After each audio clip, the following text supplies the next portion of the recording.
Last week's race was super exciting. It was a hectic race, full of drama. and we saw the Australians come to the fore and dominate. Luke Banister came in with third in qualification, third in race number 1, and then took the race. He was just consistent throughout the entire evening. I was really happy with finishing third and first in the first 2 races, and to be leading the championship is really great. Our goal was to be at least fighting for the team's championship, so I think we've done a pretty good job. Obviously, Mohammed Ibrahim was the superstar. He was so quick in qualifying in race 1. He has a point to prove. But Ali played the team guy. Just talked a bit on different setups. I'm trying to work hard and to reach that level. I mean, putting it bluntly, I didn't know there was a difference there, but it is what it is. I think it was nice to see how strong Miko Nasi was. Possibly robbed of the victory that he deserved in race number 2. Yeah, I think overall happy with our pace. The incident with Luke, no one really to blame. A little bit of unfortunate timing. Learn and move on. You can see Miko Nasi is working very well with Josh as well. It's too early to say what's up with Stratos.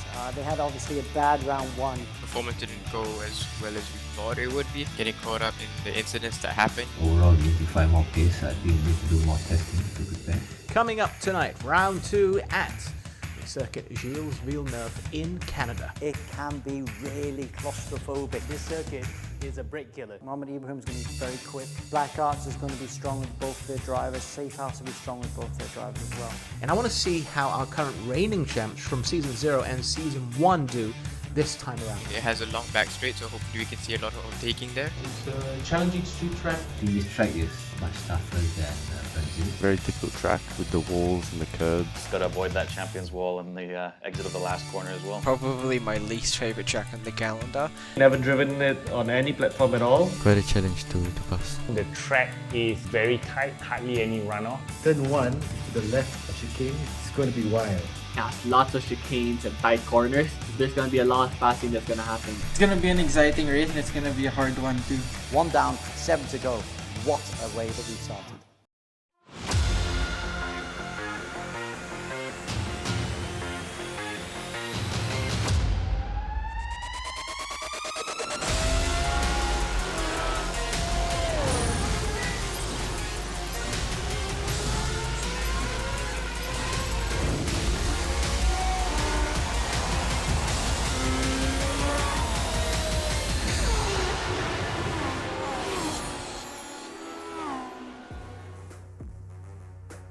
Welcome to E1 Season 2, Round 2, brought to you by Evo Club Car Insurance with Pro Mileage, where you can save 40% off your next car insurance renewal. Find out how much you can save at evoclubinsurance.com. Again, that's evoclubinsurance.com. And a little reminder, you can catch the E1 live race most Wednesdays, 9 p.m. on EGG Network, and follow us on the E1 Championship Facebook and EGG website as well. A warm welcome once again to you, to the drivers, and also who's joining me in the studio. We have the race director, he's been immensely busy, the one and only Alex Young. Are you okay today, sir? Yes, Adam, really good to be here. Looking forward, round 2. Yeah, so am I. And I'm certain our commentators are as well. Des Portkill and Amir Hazik, aka Amo. You guys okay? All good, all good. Alex is messing around with the rules. Stopping dashes. True. That is true. That's why we love Alex Young as the race director. But before we start projecting what's going to happen, let's reflect, Alex. Yep. Let's talk about last week. Are we expecting more thrills and spills? Well, certainly more thrills. Hopefully not so many spills, although of course Des wants that. Last weekend really was a tale of 2 races, wasn't it? We saw Ibrahim dominate qualifying and race 1, but then we saw the Blackarts guys come strong in race 2. You know, Luke and Josh finishing 1 and 3, and now they're leading the championship. Yeah. You know what? Instead of just sitting here talking about it, I think we're going to get a visual representation here. Just a few of the highlights from Interlagos. We are off. Race number 1 is underway, and there's a really, really good start. We've got him on the inside. Ali defense. Oh, he's been contacted around by Josh Thomas. And it's Inigo Anton, Miko Nasi were involved there. The Season 0 champion is just caught on the back end. Ibrahim is 3.4 seconds clear. And he's trying to defend. He's come out to pick up the battle. Oh, they've hit each other. But luckily, it was just a half spin. Mohammed Ibrahim has taken race number 1. We are underway. And Arif Azmi, there's a crash already early on. Oh, there is all kinds of carnage. Mohammed Ibrahim, who started in P4, 14 has got himself up to P2. Oh, they touch each other. Ibrahim spins into the center S's.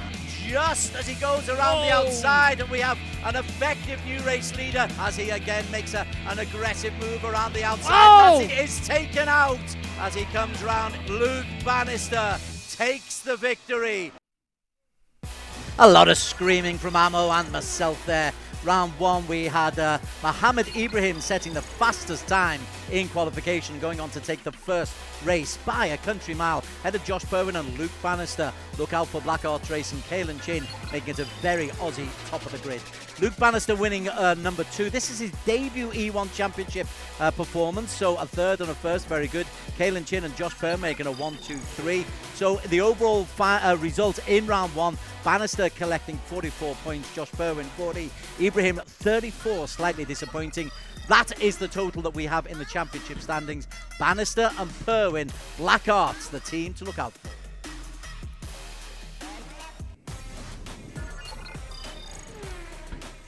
So, the overall team point scoring, Blackarts Racing, 84 points accumulated.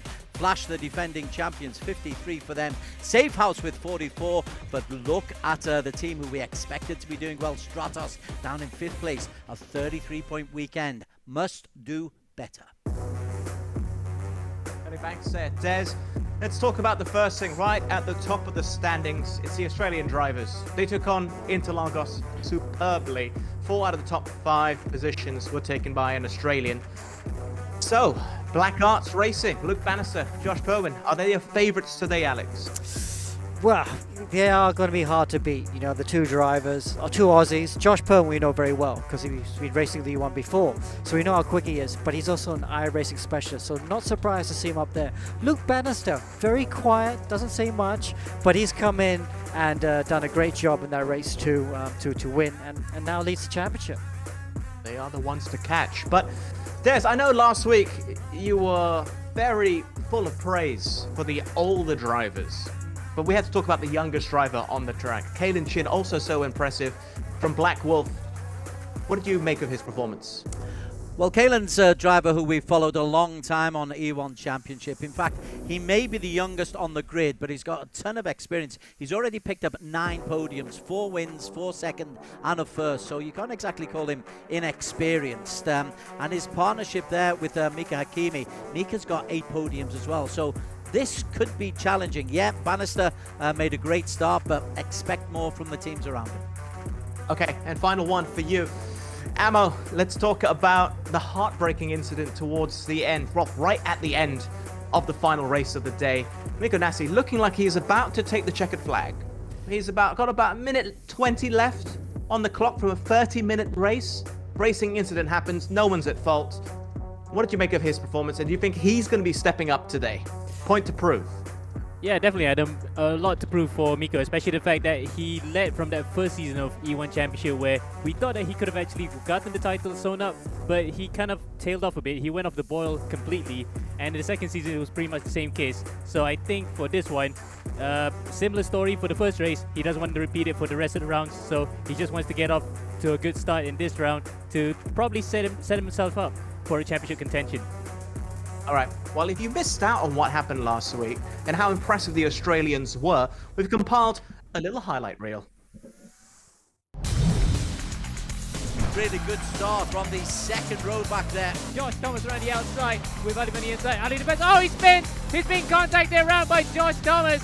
Berwin and Bannister still in that battle for second, and the battle for P4. Caelan Chin under real pressure from Josh Thomas. Now Luke Bannister goes alongside Arif Azmi. We have a new race leader. Caelan Chin holding on to P3 just as he goes around the outside, and we have an effective new race leader as he again makes an aggressive move around the outside. As it is taken out. Bannister leads. Caelan Chin is the man who's in P2. Josh Berwin has closed that gap. Luke Bannister takes the victory. The Aussies are in town and they are coming to Zeta, the Southeast Asians. Josh Berwin will come in 2. Luke Bannister 3. Caelan Chin P4. Luke Bannister takes the checkered flag. P2 for Caelan Chin. 3 for Berwin. Josh Thomas in 5. It's an Aussie takeover of the E1 Championship.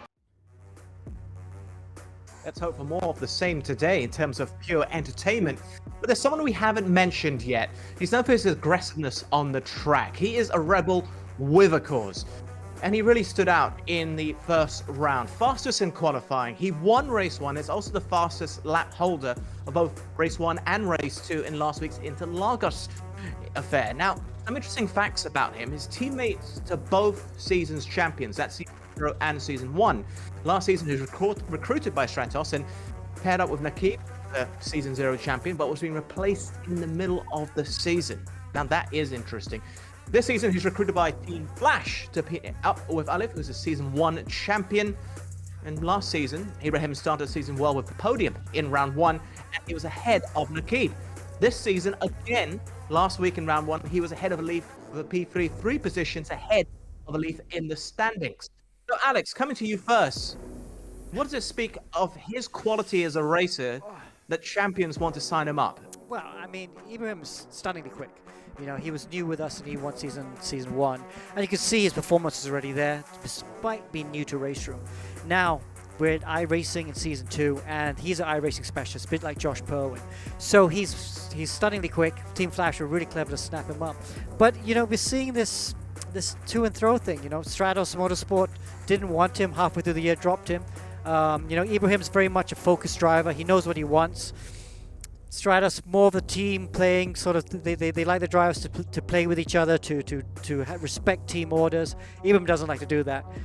So now he's got a new team, the Team Flash, and yeah, it's been fireworks so far. You know, round 1 he was great. He was really, really quick. Round 2, race 2 didn't go quite his way, but race 1 he was untouchable.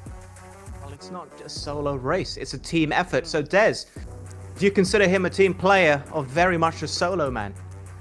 Stop getting in Alex's camp. He likes all safety, team orders and everything. Ibrahim is a maverick. Mavericks are great for entertainment because they do the unexpected. So give me an Ibrahim every single time you possibly can. I tell you what, he's stunningly quick so far. Fastest in qualification. Won race 1 at a canter. Look out for this fella because he's after it for himself. And I know Ammo hates that, but I'm in the entertainment game, Adam. Okay, well in Top Gun, Tom Cruise's Maverick does become a team player in the end. So, Emma, let me ask you this. How do you think the other drivers, whoever's partnered up with him, not just this season, how do you think they're going to be feeling? Well, think of it this way. For anyone who's teammates with Ibrahim, you can expect him to take the team leader role immediately. And that's not good for his teammates because they just feel like they want to be on even pecking, but he will take the initiative from the get-go. And for Alif, that might have been coming as a shock to see that this guy's quick out of the box, but they were not really working together. So if I were any of those drivers, I would rather be racing against him, but definitely not with him as the same team. So I can put it that way. Alex, final one before we look at some highlights from Mohammed Ibrahim from this year and previous editions. The aggressiveness. I can't hear you now. No, I can hear you. You can't hear me? Now I can hear you. Okay. The aggressiveness is a good thing or a bad thing? It's got to be controlled, you know. I remember driver coach many years ago, he told me it's a bit like a chilled banzai. You have to be all out, you know, but it has to have some control as well. And you got to choose the right moments, you know. Like Ibrahim in race 1 and round 1 was great, but round 2 he kind of lost the plot. You know, he got knocked off by Arif, and it was Arif's fault, and he got a penalty. But Ibrahim just lost it. You know, he made more mistakes. He got drive-throughs, and you need to have control. You know, there's a very fine line. You can have aggression, you can get angry, but it's got to be like John McEnroe. John McEnroe, no matter how angry he got, he could always bring it back for the next point, and that's very important. He never lost control, so control's important. And he's always on the edge. Now we've, as promised, like I mentioned, have some highlights to really give you examples of what we're talking about. Dives down the inside, great move. Ibrahim though is right behind him, so dives down the inside of Hazik, who's going to hold on. There's contact between the two of them, but Ibrahim just makes it through. What's happened there? Incident points, and that's it. He's disqualified from the race. That's a high-risk move though. Somehow he squeezes down the inside. What's the gap it's between? a tag. And he's taken out. Naki Baslan. Mohammed Ibrahim puts in a 1:07.51. Ibrahim, though, has got off to a flying start. Ibrahim is 3.4 seconds clear. Mohammed Ibrahim has taken race number 1. Mohammed Ibrahim started in P14, has got himself up to P2. Ibrahim spins into the center S's. Ibrahim trying to take a little bit of ground back on Josh Perwin. Ibrahim gets himself up into P4. Ibrahim's got to drive through penalty. Ibrahim in the pit, he's going to drop to P12. A third stop into the pits for Ibrahim. A perfect race 1, not so perfect race 2 for Ibrahim. All of that is already done and dusted. We really need to look ahead of what we can expect tonight. The circuit is Gilles Villeneuve. A lot of expectations for this. 10 teams, 20 drivers, ready to thrash it out. So let's hear from Amanda to talk us through the rules and format. Hello and welcome to the E1 Championship Season 2. I'm Amanda Andrea, your designated race girl for E1. The season started last Wednesday at one of the most celebrated Formula One circuits, Interlagos, Brazil. 1 round down, 7 more to go with more points to collect. Today in round 2, more thrills and excitement awaits in the well-known motor racing circuit in Montreal, Canada, Circuit Gilles Villeneuve.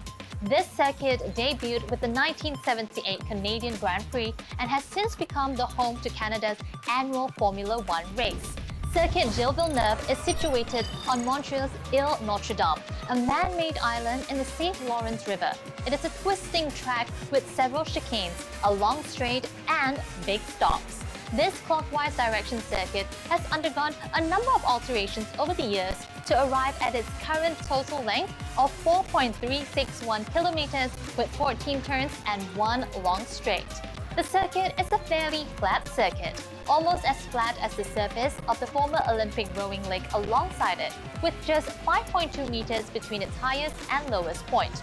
The current lap record of Circuit Gilles Villeneuve is 1 minute and 13.078 seconds by Valtteri Bottas. The Lara IR01 is still the designated car for round 2 at Circuit Gilles Villeneuve.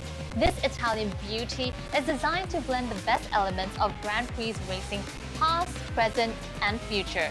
It is powered by a 3-liter V10 engine, giving it 900 horsepower at a dry weight of just 600 kilograms, which allows it to accelerate from 0 to 100 kilometers in 1.2 seconds with a top speed at 346 kilometers per hour. It is an absolute thrill to drive. Round 2 will start with a 10 minutes qualifying race that determines the driver's starting position, which is then followed by a 15-minute sprint race and a 30 minutes reverse grid race. Points will be earned, of course, in each race. The top 5 in the qualifying race, top 15 and race 1 and race 2, of course, will be earning points as well. The driver with the fastest lap in race 1 and 2 will also be getting additional 2 points per race. In Season 2, the total championship prize pool has increased to $16,000, which is then broken down into 2 categories: the Drivers' Championship and Team Championship. The winning champion and winning team will walk away with $4,000 and a trophy, followed by first, second, third, and fourth runner-up.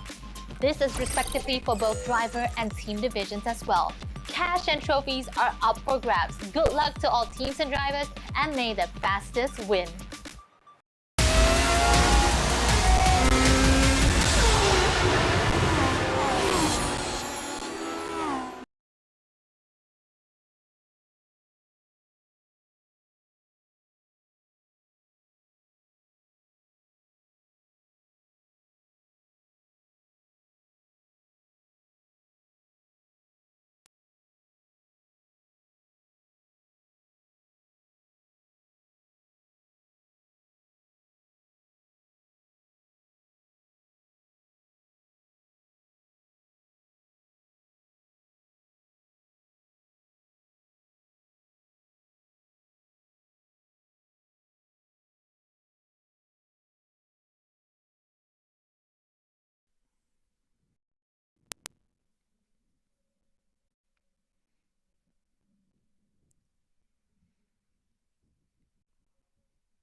5,000 extra value to cover, yet still cheaper. My Volvo XC40 1 year premium 6,000 over ringgit. Then I start taking from Malaysia.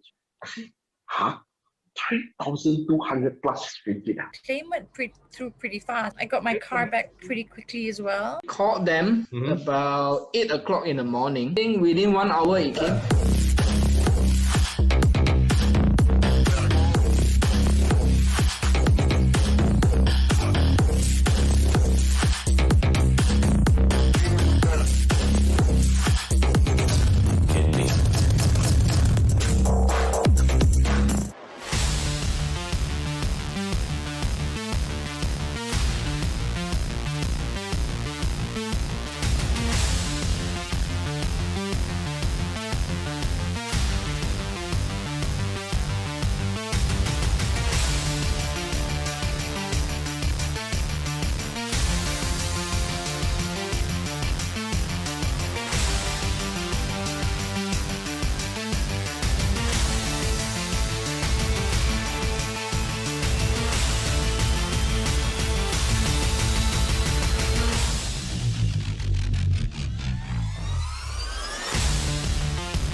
Here we got the championship team, championship defending team. Muhammad Ali, who's champion of season 1, and he's joined by the ever fast Muhammad Ibrahim.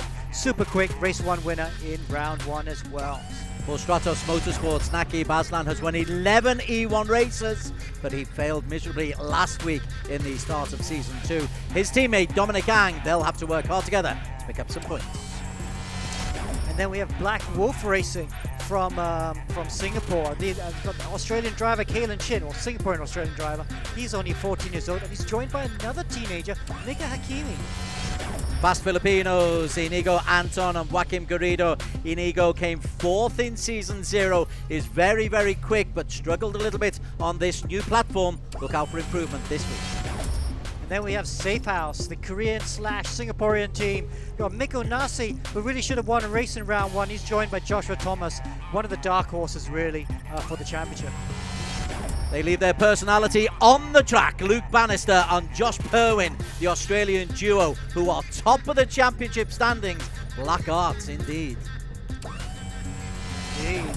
And then we have another duo of teenagers, Arif Azmi and Muhammad Zini from Malaysia and Singapore respectively, joining Apex E Racing, the Brunei-based team. And these are 2 young chargers to look out for. Slipstream Motorsport are new to E1 Championship as a team, but Alistair Young is a veteran in terms of races. Had a difficult time last week in race 1.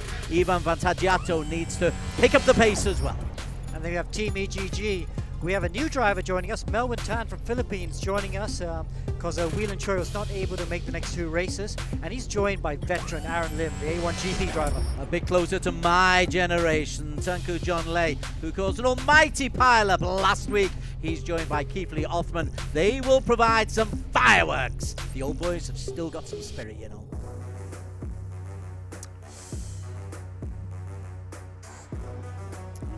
Thanks there to Alex and Des. We have about 3 or so minutes until qualifying. So just a quick mention on the track. Alex, we heard from Amanda earlier. She gave us the lowdown, of course.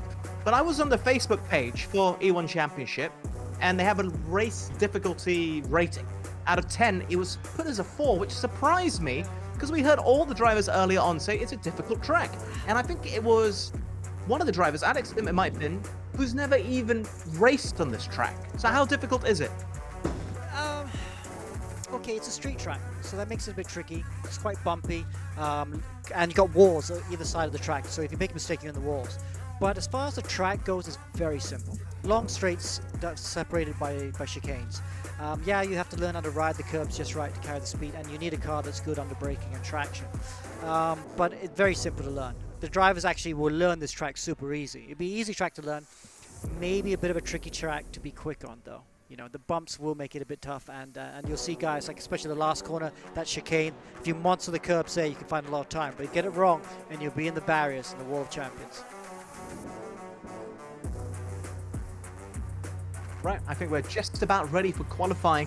So let's go once again to Amanda before passing the mic over to Des and Emma.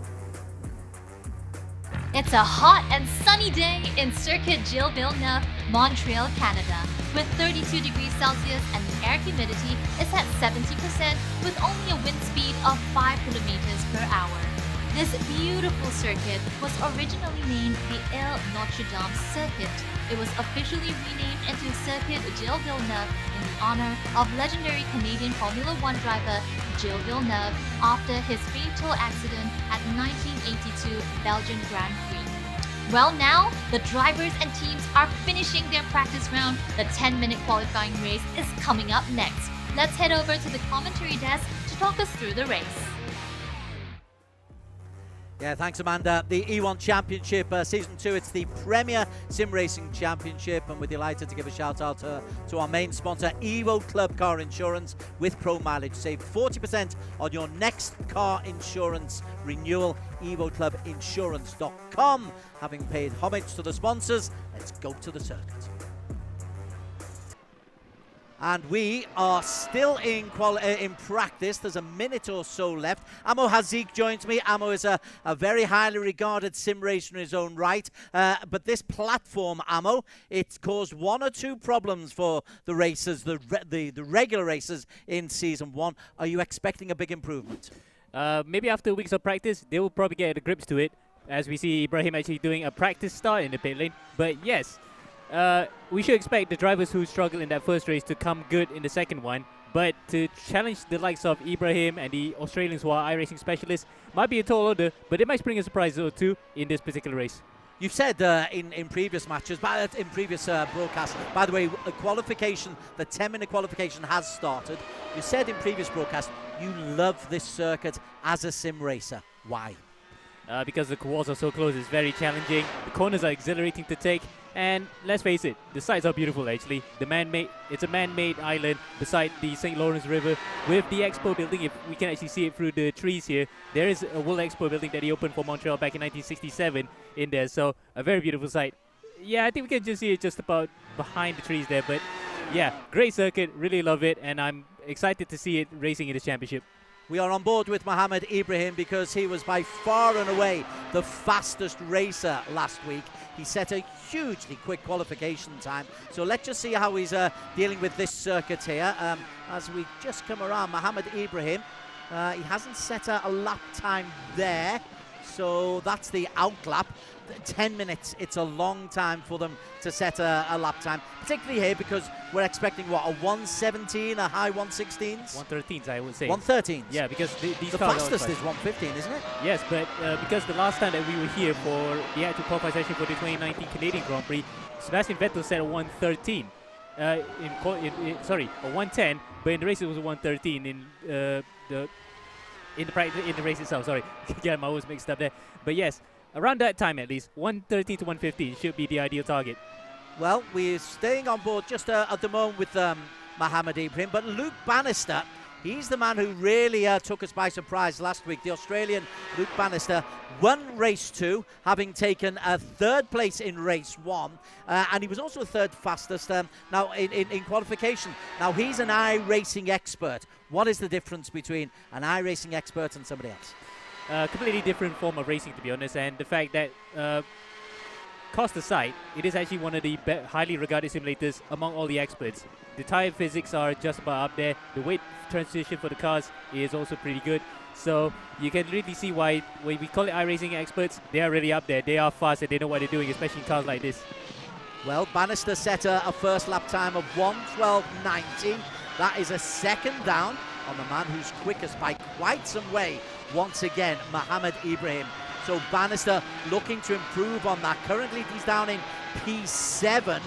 So a lot of work for Banister to do. We'll just stick with him on this tricky chicane. There is no runoff and it's very claustrophobic. As we look there, those walls are incredibly close to the races. Absolutely, Des, and the fact that there's been multiple times in so many years that cars just scrape the barriers coming out of those corners. In fact, here you can see the markings on the wall there. That's how many times that cars have actually touched the wall. So you can literally white wall the tires when you go out of these corners.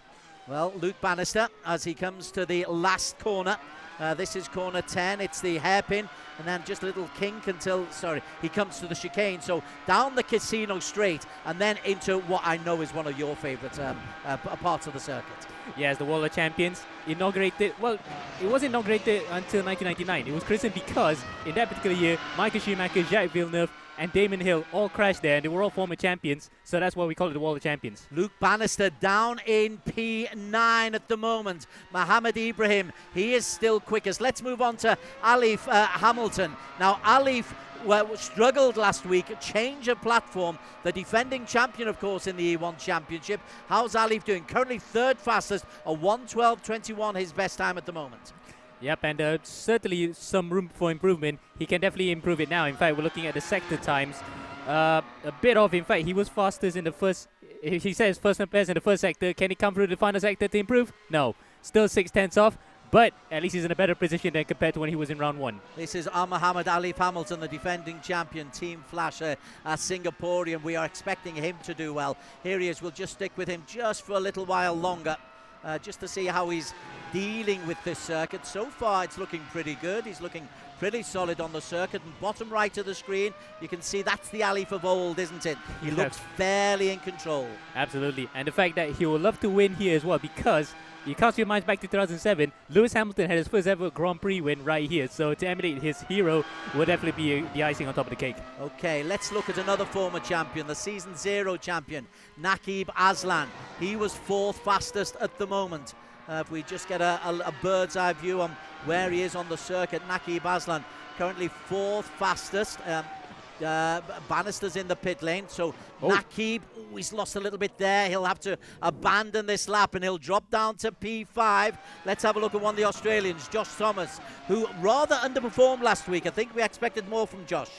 Yeah, absolutely, and the fact that he was also involved in that collision with Alif coming into turn 3 at the start of the first race, so not a good start to the season for him, but he actually just clawed back that deficit of getting penalized in that first race by scoring a pretty good 5th place in the second. So it's not disappointing by any stretch of imagination, but he would have wished that he would not be involved in incidents in this time.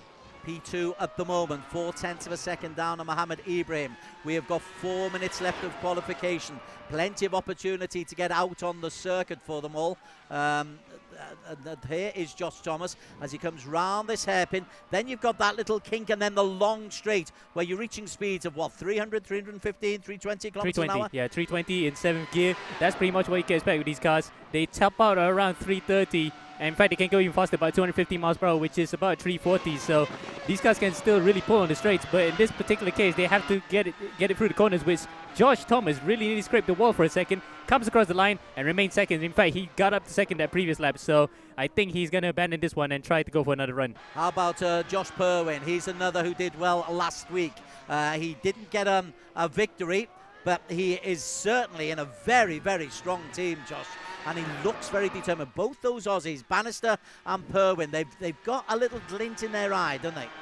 Absolutely. They really relish with the fact that once this was first announced, when we were going to iRacing for the 2nd season, or 3rd season rather, but officially we call it season 2, they really looked like they wanted to prove a point, and now they're really going for broke here and dominate the championship. Josh comes around. I think he's going to set another lap time. In fact, he was on his out lap, so he's ready to go for another round, at least 2 more laps. Why don't I ask you to get us on a circuit around Gilles Villeneuve, as you like it so much?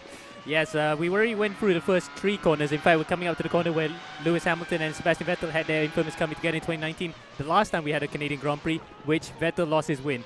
Then coming up to turn 5 and 6 to 7, we're going to back straight here. And normally we see some beavers or groundhogs cross by because there's a lot of wildlife around this area. So luckily for the drivers, virtually there's not there. As Josh gets a cock up for 2 wheels there through 8 and 9. Luckily kept it together. Now coming out to turn 10. Wall on the outside here. That's where Robert Kubica infamously went off in 2007 after hitting Jarno Trulli. Luckily he walked away with just only some concussion. But overall he got back into the car next week in Indianapolis in 2007. And up to the back straight now, 11 and 12. This is where the drivers can actually get into the back of the slipstream and try an overtaking maneuver at turn 13 and 14 before they come up to the wall of champions right here. 13, you can outbrake someone. Oh, he's into the barriers, and there you go, he flips. Oh, and Josh, well, he nearly ends up on his roof, which would be the right way, Yabi, because he's Australian. Josh Berwin showing exactly why you love that Wall of Champions and exactly why we're happy that it's actually a monitor and virtual that we're on and not a real life racer, because that was spectacular in Montreal. What it means, though, is that Berwin is out of the top 5. Let's get on board with Luke Banister. 1 minute 15 left in qualification. This will be his last chance to get into the top 5. Yeah, absolutely, to get points on the board. In fact, championship leader after round 1. He can actually be safe in the knowledge that Berwin's right behind his teammates, so he will not lose points to him. But to the likes of Ibrahim, who can get points on him now, Nassi, Thomas, and Alif, who has actually qualified well this time. So Banister then, if he wants to get a leg up on his championship rivals, he's got to get this lap in now, or at least for the next one, because the next 2 laps here are crucial.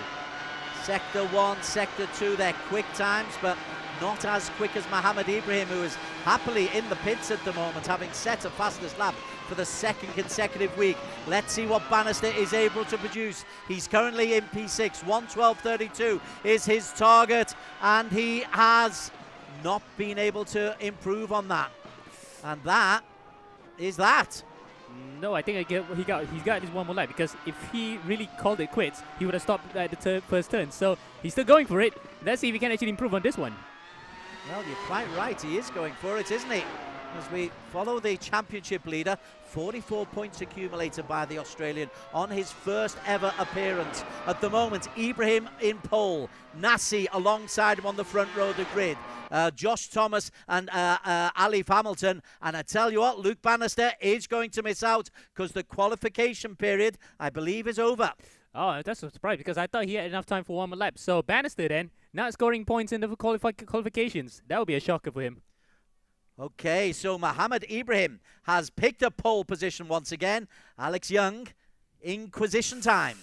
Wow, so good, a nice big gap as well. What's that, 4 tenths? Joshua Thomas there, just up to P2 at the very, very end, at the def there. Miko Nassi, good job by Miko Nassi up to P3. I think Miko Nassi will be quite pleased with that. But Mohammed Ibrahim, 11.5. We'll have to talk to Ibrahim if we can. Ibrahim, you got to be pleased with that. Another pole position. Yeah, it's been. I'm very happy. I'm very thankful and grateful to God that got another pole. You know, this track is really tough. You know, it's easy to make a mistake. So I was really thankful to get the pole. Yeah, I mean, some of the drivers be talking. It's a challenging track using the curbs and stuff. Have you had to change your car setup a lot between Interlagos and Canada? I mean, to be honest, it's really similar. But I mean, obviously there are things you have to change. I'll just say that. Driving style, perhaps. Well, yeah. I mean, it is great. Congratulations to the pole. It is a smaller gap than Brazil. Brazil was 7 tenths, 4 tenths this time.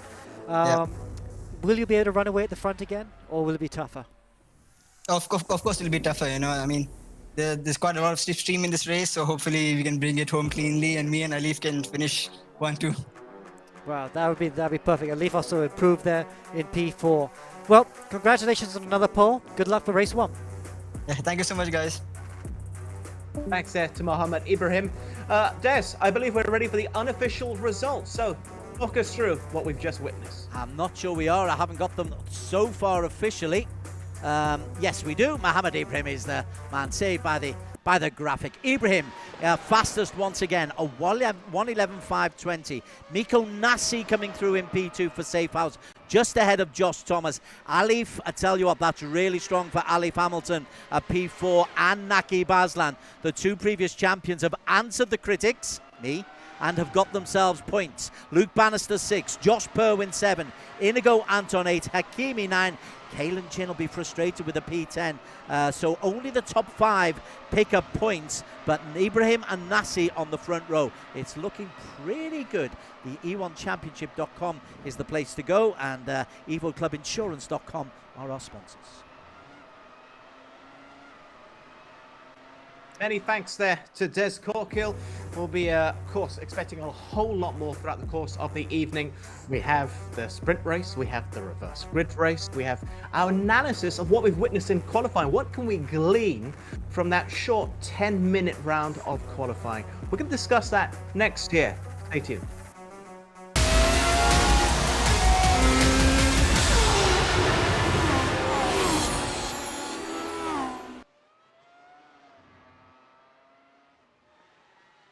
When I switched to Pro mileage, I got 47% of savings. I paid 790 for it. Compared to any other insurer, the cheapest was 1,290. Pro mileage was the only one that gave me 5,000 extra value to cover, yet still cheaper. My Volvo XC40 1 year premium 6,000 over ringgit. Then I start taking Pro mileage. I say, huh? 3,200 plus ringgit. Claim went through pretty fast. I got my car back pretty quickly as well. Called them about 8 o'clock in the morning. I think within 1 hour it came.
An entirely enthralling qualifying session just finished a few minutes ago. We've already spoken to the fastest man on the track for the second week in a row, I should add. But Alex, he finished in P3. I think we got Joshua Thomas standing by to give us his thoughts as well. Very impressive, you have to say. Yeah, I mean, Josh Thomas, I mean, he's a very highly rated iRacing driver. Josh, you can see it right now on screen. You want to talk us through your qualifying session? You qualified P3. I gave it all I had. I threw the kitchen sink at it, and unfortunately, again, Ibrahim's got a fair bit on the field, but I think we closed that gap from round 1, so that's a positive, and Miko got me as well, so I sandbagged a little. I let him get ahead of me just for a bit of a confidence boost. Maybe he needs it. We'll talk to him soon. What can you do for the race, though? You think you'll still be in there for a shot for the win? I think if Ibrahim gets out in the clear, he's going to be hard to catch, I think, but consistency wins, so I guess you got to be there to win it, so we'll just try and keep the car straight. It was full of carnage, I guess, the first round, so hopefully we can keep it in a straight line, and like I said, just consistent laps and we'll get there in the end. Okay, well done. Good luck for race 1. Thank you. Thank you. Thanks very much there for Joshua. We were also mentioning Nico Nasser. He was in P2. Alex, he looks like he means business to make up for what happened last week. Well, yeah, I mean, he always has a couple wins in every season. He should have had a win in round 1, shouldn't he? But let's chat to him now. Miko, not bad there, front row. Yeah, thanks. That was good. Hopefully, we deliver in the race as well this time. We, definitely improved relative to Ibrahim in round 1, so super happy with that. Yeah, a lot closer. How have your starts been? Think you get Ibrahim at the start? Let's hope so. Practicing now. We'll, gotta nail it. Yeah, what about strategy? Is this first 15-minute race just soft tires to the end? Yeah, probably soft tires. Start Really? to finish. Yeah, they should be good. Soft tires to the end. Okay, I think you're telling a porcupine. But all right. But obviously slipstream is going to be important. You can't let Ibrahim get away. If you can just kind of stay with him, fancy your chance of getting a slipstream and overtake at some point during the race. Yeah, that'll be the goal. At least initially, to stay with him to try to get away from the rest behind us. Okay. And then go from there. All right, I can see you're already thinking about the start, so I'll let you go, and good luck for race 1. Thank you. Alex, can I just ask you? You're showing a bit of surprise. For those who are watching who aren't aware, the softs and the track temperature, the heat, how much does this play into the equation? Yeah, so I mean, iRacing is very sensitive to temperature. You get much higher tire wear, and the lap times slow down a lot when it gets too hot. And it's pretty hot now for qualifying in race 1. So I'm surprised if anyone's going to use the soft tires. And I know it's only a 15-minute race 1, but so I'm not sure the soft tires will last all the way. What about Safe House and their performance? I mean, on the contrasting side, Blackarts would be disappointed, but Safe House would be happy. Yeah, I mean, Blackarts been very disappointing from winning a race and being on the pace in round 1 to what's 8/10 off. That's a huge gap. But yeah, Safe House, great job. You know, I mean, they're putting a lot of effort. They got a team of engineers working behind them, behind Miko Nasi and Josh. So Josh Thomas. So you can see that that's happening. You know, round 1 already, they were looking good. Now round 2, they're looking even better. And I think that's going to continue throughout the whole season. They're just going to get stronger and stronger the further we go into the championship. Okay, Des, I'm going to pass it over to you to go through once again what happened in qualifying. This time they are the official results that we have. Evo Club Car Insurance with Pro Mileage are the sponsors, and Mohammed Ibrahim fastest once again for Team Flash, car number 33. Second place Miko Nasi, very good for him, and Josh Thomas, the Safe House brothers. Now nobody's mentioned are Muhammad Alif Hamilton, Team Flash in P4, and Naqib Aslan also showing some real improvements and pace there. They are the point scorers from the 10-minute qualification.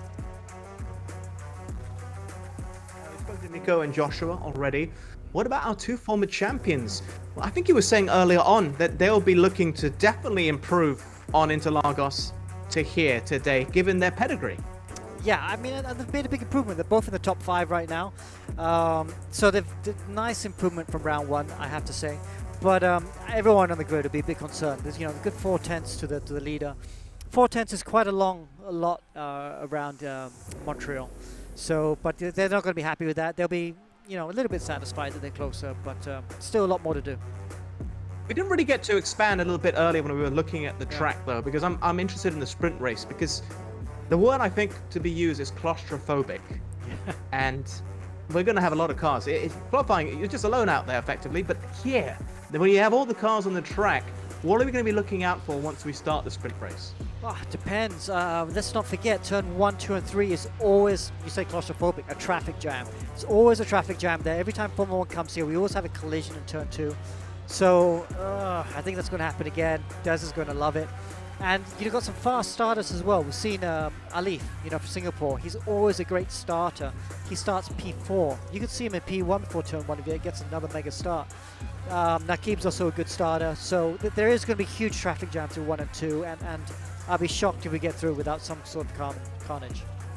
The other thing is also the car. The choice of car that you've gone for the Lara, it's very sensitive. Yeah. Just the slightest tap and you can go into a wheel spin.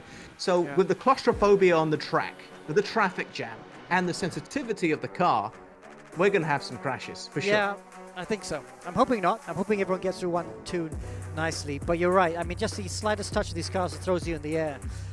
So the drivers just have to build in some gaps. Inevitably, at the end of the race, someone's going to be complaining about someone, saying he was trying to be a cowboy or something and took out 4 cars.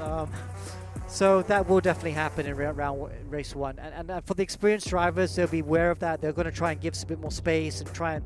Here's the thing, though. If you're at the front, you can't take it easy. You need to push. Because if you brake too early, people are going to come slamming into the back of you. So you have to push. It's a real fine line. And everyone just has to be perfect if they want to avoid any sort of contact. That would suit Mohamed Ibrahim, because he's an aggressive driver, surely. He's an aggressive driver, but he also knows you can't win the race at the first corner. He'll be under big pressure to get a good start. He knows if he has a bad start, okay, there's not a big run from the start line to turn 1, but it's long enough. If he has a poor start, he could lose 2 or 3 positions. So he'll be under big pressure to nail his start. Okay, tantalizing. Let's go once again to Amanda ahead of the sprint race. Hello and welcome back. For those of you who just joined us, you are now watching E1 Championship Season 2, Round 2 at Circuit Gilles Villeneuve. This circuit consists of a unique blend of high-speed curves and tight chicanes, together with a long straightaway preceded by the tight Le Pont de Hairpin. Well, the qualifying race has ended. Drivers are getting ready for the 15-minute sprint race next. Let's get back to the commentary desk to talk us through the upcoming race. Thanks, Amanda. Yeah, straight into the race we are. It is there's a warm-up situation going on, and there will be a rolling start today, Amo. That man, Alex Young, has decided he doesn't want too many crashes at the very front, and so he's gone for a rolling start, which is a little bit safer. True or false?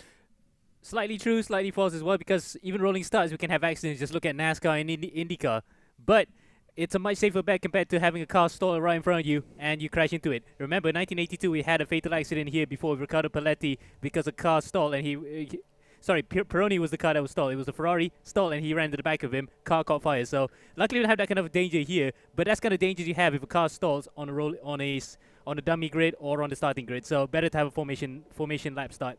Our motor racing encyclopedia, Amo Hazi, gets us underway with the first of several thousand facts that he'll throw at you today. Let's have a look at how it's going to line up, though, in round 1. We are at the Gilles Villeneuve circuit in Canada, and Mohamed Ibrahim will be on pole position for Team Flash alongside Miko Nassi. Josh Thomas in P3. Great performance by Josh Thomas as we just have a little look down at Josh Thomas there. There is his livery. We expected the Aussies to do well, Amo, and that's pretty solid. Indeed. Aussies 3rd, 6th, and 7th, and in 10th. So, yeah, not the dominance that we saw just last time out in Interlagos, but they're still right up there as we're getting underway. We're underway. Actually, it's not a formation. It's not a rolling start. It's an actual start. So we're underway now for the first race here in Montreal. Well, that's interesting. Let's sort this out. Mohamed Alif Hamilton at the moment is in P3. And what it means, Mohamed Ibrahim has got away to a terrific start. So the start is there. Apologies from me for adding to the confusion, and they've got around the potential carnage at turns 2 and 3. And Ibrahim has got off to the blistering start, Amo, that I think everybody was worried about. Yes, and that's the one that Josh Thomas actually pointed out during the interview. If Ibrahim got into the lead, that's it. He's sprinting away. He's galloping away like a gazelle in these African prairies. He's just now going to check out here, but Nassi's only about a second behind. Anything can still happen here, and we know that Ibrahim can be quite rugged sometimes. Well, that caught me by surprise. I do apologise, dreadful commentary. But anyway, Miko Nasi is the man in P2. And he's got Alif, who got off to a great start, and Luke Banister, who's got up from P6 into P4. Let's just have a look at Luke Banister. Remember, Luke won race 2 last week. He's in the red livery, and as they come round at the end of a very fast opening lap, Banister is got himself up from P6 at the start into P4, and Naki Baslan and Josh Thomas are both struggling, but good start from Banister. And it's again that particular thing there is where the start is so finicky with these cars. You just have to get that clutch slip and the bite point just about right to get off the line. And for the guys up in front in first to fourth, they've got that just about right, and they're well clear of Naki Aslan, who's in fifth right now. So Naki's got a lot of work to do here to actually get back to the top 4. As we look further behind there, Naki being chased by Josh Thomas coming through turn 5 and 6. Yeah, there is Naqib Aslam. He has got Josh Thomas for real company. Naqib in P5. Banister is away to our left-hand side, but Josh Thomas tries to make a move on the outside. There are 2 terrific chicanes on this circuit. They can be terrifying because you have full pace and then suddenly got to slam on and get the correct... Oh! Naqib struggling. Naqib off the circuit. You know, he got hit by Josh, actually. I think there was a bit of a slight mistake there. Miscommunication between 2 drivers. Naqib braked slightly early. Joshua Thomas just came steaming in and knocked him into the hairpin. Luckily, they didn't come a cropper like it between Johnny Herbert and Mika Hakimi. But Naqib there were probably being caught by surprise to be hit that early in the race. Okay, there is Naqib Aslan. He lost a place, but he's just gone past Mika Hakimi. Yeah, that is the battle for P6 at the moment. Up at the front, we'll just break away from that because look at what Mohammed Ibrahim is already doing. Indeed, Ibrahim now 2.1 seconds. He pulled almost 2 seconds in just a space of 3 laps. That is amazing there for Ibrahim as we look at the replay of what happened to presumably what happened to Naqib and Joshua Thomas. They're the guys who are further behind up. We're not going to get replay of that. But Naqib there, to his credit, managed to keep the car under control and managed to keep himself ahead of Mika Hakimi to prevent further position loss. Heck, look at this lead already for Mohammed Ibrahim. He posted a 1:13.37 and is lead ahead of Miko Nasi, who's held on to P2, but is holding up Alif and Luke Banister. But his lead is 2.2 seconds already. Wow, and it looks like Joshua Thomas's premonition has come true here. Once you give that guy clean air, he's going to check out. And unfortunately for the rest of the field, he's checked out in just 3 laps. So it's going to be a long way here to actually get back to him in the last 12 minutes that remain. We'll focus on the battle for P2 at the moment as Nasi leads Alif Hamilton and Luke Banister and Josh Thomas. Now then, Naqib Aslan is dropping down. Naqib is having serious problems. We saw him just clip now. Would there be damage to Naqib, or has he made another mistake trying too hard to get back? I think he might have been hit by Mika here. We can't get replay of that. But if he actually got hit by Mika or clouted into the wall of champions, that's the first incumbent, or in this case ex-champion, that clouted the wall of champions, other than Josh Bowen, of course. Bowen being the Logitech G Challenge champion. So that will be 2 champions in the wall for this race. Well, you saw how close he got to the wall there, Naqib, but he is down in a disappointing 10th place. And you just look at his face, bottom right of the screen. He looks disappointed. It's almost like a shrug of the shoulders. What's going on here, he's saying. Well, he was smiling there a bit. Probably he is talking to a teammate there, just trying to calm himself down a bit. Still, though, not a great start to the season for Naqib. This is the 3rd race of the season already, and looks like it's going to be a tall order here to get back the championship that he won back in season 0. This is a sprint race. We are just over a third of the way through, but Mohammed Ibrahim has established a 3.1 second lead. He is barely blasting away. A best lap inside 1:13. I didn't believe it when you said in the 1:12s, but look at this, inside 1:13. In fact, 1:12.9. So he's the only one who's actually underneath the 1:13. So whatever that he's had this morning, he's definitely wanting to put the second race result in Interlagos behind him and just try to challenge for the championship lead, which in this case is currently held by Luke Banister. And Banister then only in 4th place at the moment as Naqib goes through the pit lane. Looks like that's a drive-through? Is that a drive-through, or is that he faced the damage? whatever it is, not a good start to the first race here for Nakib at Montreal, and he's got a lot of work to do in the second race. Down into P18, Ibrahim leads. Let's have a little look at that battle for P2 though, because it is still close. Still Miko Nassi is able to hold on, and with this is going to be the slipstream shot that we see, and Nassi is going to come under real pressure from Alif Hamilton. Let's have a look and see what Alif is able to do. Alif currently in P3. That is Nassi. He's not quite close enough, is he? No, he isn't. He's in fact 5 tenths behind. You need to be at least 2 to 3 tenths behind to actually really get that slipstream.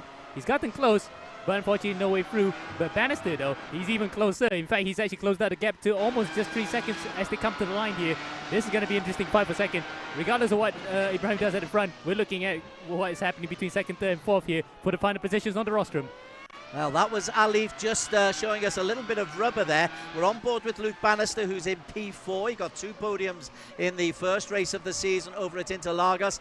This, though, is an opportunity now. He could be getting close enough to try and make a real pass on Mohammed Alif Hamilton. But Alif has got terrific racecraft and will defend his place for all he can. Absolutely. He, as we've seen in previous chapters that we covered before, when he really defends, he knows how to defend quite well. And amazingly, he doesn't really defend that aggressively, but when he overtakes, he can be very aggressive. So defensively, much cleaner, I would say. So coming up now to the hairpin at turn 10, the La Pungle, and in French it just means the hairpin. No way through just yet for Banister, but he surely now has the bit between his teeth here. He wants to actually get him by the chicane. Well, let's see if he can get into the slipstream. This is the long straight, the casino straight, and then they come into Amo's famous wall. He do like this. Let's get onto the roll bar just to see how close he can get. Ooh, gosh, they get close to that wall, don't they? Absolutely. In fact, for Josh, a bit too close that he touched it and flipped. Luckily for him, that was in qualifying. If he does in the race, that will be curtains for him. Okay, let's look a little bit further down. Josh Thomas is the man in P5. He's got a bit of a air between both him of Luke Banister in P4 and Kalen Chin in P6. In fact, there is Josh Thomas, who came 3rd in qualification. He's into the points once again, but we did expect him maybe to be near the top. In fact, we expect all the Australians to dominate this again. So, if we get a replay of what happened to Mika Hakimi, this might have been actually... No, that's not Mika. Is it? Yeah, that is actually Mika that we're looking at. Whoa! He touched the wall of champions and spins! So that's another champion in the barriers. In fact, he is a champion of other racing leagues in Malaysia. So that's the 3rd victim of this wall of champions, and they all happen to be champions. Mika Hakimi down into P9. Inigo Anton, we've not really mentioned Inigo, the best of the Filipinos. He's in P8 at the moment, but maybe struggling a little bit as he comes down onto this long straight, the casino straight. But look at that, he's got a long way ahead of him between Josh Perwin and Mika Hakimi behind him. But Inigo, let's see if he can make up any ground. Currently in P8, that'll be worth 8 points at the end of the day, but it's been a tough old season for Inigo so far, as he negotiates that one quickly. He goes through onto his lap number 8. Yeah, in fact, he scored an 8th position that previous race as well, in the first race in Interlagos, and a 10th. So another top 10 finish for both races for Inigo. Just that is not enough to mount the championship challenge just by yet. But he probably is counting his lucky stars that he's not involved in any of the major collisions that we've seen so far. No change up at the top where Ibrahim is still leading. Let's have a look at Joaquim Garrido. Joaquim Garrido, he's just behind Mika Hakimi, well, 5 seconds behind, and quite a way ahead of Dominic Ang as well. So Garrido looks like he's enjoying it, but he's in splendid isolation. No cars near or far for Joaquim Garrido. Yeah, in fact, he's pretty much in no man's land right now. And we're on a man-made island, so it's almost like Gilligan's Island without the boat. Very good. Now then, my favourites, Tenku Jan. Oh, gets a bit of rubber and drops down below Naki Baslan, who slides inside. Tenku Jan moves out of the point-scoring points there. He caused a massive collision on the start line last week. He said these Diallos can be very difficult to cope with. Absolutely, and the fact that he didn't get the start right, it was that clutch slipping that we mentioned, and a lot of wheel spin that he was carried off into another driver. He said that he was part of your generation, but he was the pinball wizard that time round. Lots of fun between Ivan Bantagiato and Arif Azmi as well. They're having a good little battle there. Let's go on board with Arif Azmi indeed, as Arif is just ahead of, is that Zini or Bantagiato has gone past him? Bantagiato, it was Bantagiato that he overtook. In fact, Zini's his teammate right up in front on the road. He just crossed the line.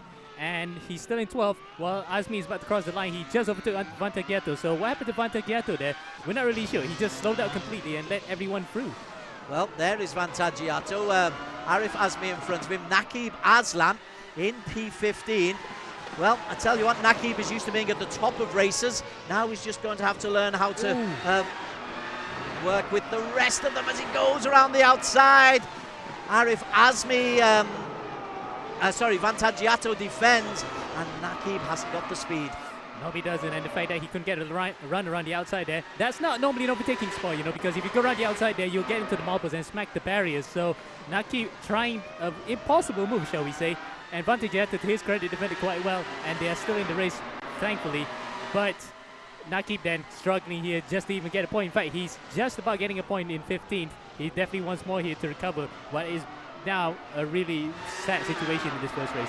It is, it's very difficult for him. Talking about good situations though, with 3.5 minutes to race, Mohamed Ibrahim, his lead is still 5 seconds over Miko Nasi. So there's our race leader, and this is Nasi, who is able to hold on, or can he? Alif has got himself in P3, and Alif is really close on the tail of Miko Nasi. Now this is a tail that we've seen many, many times before. Yes, it's like the battle of the two veterans here, and they're veteran sim racing drivers who will not give each other an inch, but they will fight cleanly, I would say for sure, because I did say earlier that Alif will definitely try to overtake aggressively, but he does give a lot of racing room, so respect between these two guys might be high, but at this moment in time, they just want to focus on trying to get the better of each other. Once again, not quite able to get there as we have a look at Kalen Chin just being involved in a little incident. Smashing off the wall up the back, or... no, he's coming through the first turn. Oh, the car jumped! Well, we've seen that quite a few times before in qualifying, especially with Josh Perwin that nearly getting 2 wheels at turns 8 and 9. He got it wrong there, and luckily for Chin, he only lost out 1 position, and it was to Josh Perwin. I think it was Perwin. Yeah, he did. So Perwin goes through. Let's get back to this battle for P2 once again. Good instant going on down here. I see what you mean about how claustrophobic it is. There's not been a lot of overtaking, but there's been bags and bags of incidents. Absolutely, and we have not seen any instances of drivers retiring from the World Champions just by yet. We're not wishing for that, but for the crowd at home, they might want to see it just like what happens in real life. And we mentioned earlier, 1999, Michael Schumacher, Jacques Villeneuve, and Damien Hill all crashed there. And we had 3 champions so far hit the barriers. Pretty sure there'll be plenty more who have not put their names there just by yet. And this is the straight where we could well get it. Alif in P3. Let's have a look at Nasi in P2. That's how close they are. Again, Alif doesn't seem to be able to get close enough on this long straight, Ammo. Not a good run out of the Lapingle corner. In fact, turn 10 seems to be a bit of a struggle point for Alif.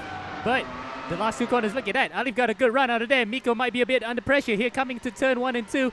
They're going to go side by side. In fact, Alif nearly got a run on him, but Nasi holds on to it firmly well and defends cleanly. Behind them, there's a good battle going on between Josh Thomas and Luke Banister as well. Let's get on board with Luke Banister to see if he has the opportunity to get closer into Josh Thomas. This is the battle for P4. Luke Banister in the red, in P5 at the moment. Thomas has done well. He overtook him earlier on. As I can tell you, Arif Azmi has grasped, but the battle for the lower placings in 2 and 4 are really going on here. Thomas and Banister, an all-Aussie battle in the Gilles Villeneuve circuit in Montreal. And I'm surprised that Thomas actually lost ground on Ali, because he was right up to his rear wing at one point to actually overtake him. Now he's actually fallen way behind, and he's into the clutches of Banister. Banister then trying his best to actually get around his fellow Aussie. But look at that, good defending again from the drivers. They know where to place the cars and not get any room for the other driver behind to overtake. Or a bit of weaving there, should be fine according to the race stewards, but any more than that, they might warrant a warning. Let's have a look at the battle ahead of them. This as they come into the corner. This time they'll be coming into the final lap. Yep, final lap of the race. And in fact, look at that, 3, 2 and 3, 4 and 5 together in one shot, and both battling for positions. As again, Nasi holds on to the inside, as does Joshua Thomas. So the drivers who are in 2nd and 4th there doing the defensive job, and they're trying their best to prevent the drivers from behind to attack them. Miko Nasi has been in 2nd place since the very, very start of this race, but he's not been under any more pressure than he is now. Alif is going to have a real go on this lap, last lap, Ammo. Yeah, good battle between these two drivers. It's really intimidating to see, but look at that. Hamilton actually, sorry, I call it Hamilton, but Alif gets a good run out of turn 6-7. Can he get around the outside? No. But does Nasi leave the room open at the braking? Just about saves it. And now they're going to go side by side coming out to Lepingle in turn 10. Alif looks to try to get on the inside. Nasi defends, and Nasi just holds on the line ahead of them. I can tell you that the race is going to be won by Mohammed Ibrahim. Ibrahim heading into a victory for his second of the season. It'll be Ibrahim with the victory. Nasi just able to hold on, or is he? Nasi holds on for P2. No, Alif has got through into P2. Alif has got ahead of Nasi, and Nasi is going backwards. Nasi all on the medium is going backwards. Alif 2, Thomas 3. Oh, is that over that's over the finish line, isn't it? Yes, it is. And the fact that we need a replay of what happened between Nasi and Alif there, that might have been a slight touch. We need to get confirmation. But what happened to Nasi there? Completely lost momentum in the last corner, and he got pipped on the line by his teammate Joshua Thomas, and nearly got nicked also by Luke Banister. Well, the one thing that is out of doubt is that Mohammed Ibrahim has won the race. So I'm assuming Alex will want to speak to Mohammed Ibrahim because he led from start to finish, Alex. Absolutely great win by Ibrahim. Look at that, he's sweating. Ibrahim, wow, that looked like a tougher race. I mean, from here it looked pretty easy, but I can see how much you've been sweating. How was it? Yeah, I mean, yeah, it's quite tough, you know, this track. You know, it's not easy. You can see everybody else also is quite tough for them as well, you know, because everyone during the race drops a lot of pace, so you can see it's quite difficult. You know, it's not easy to keep the car on the track.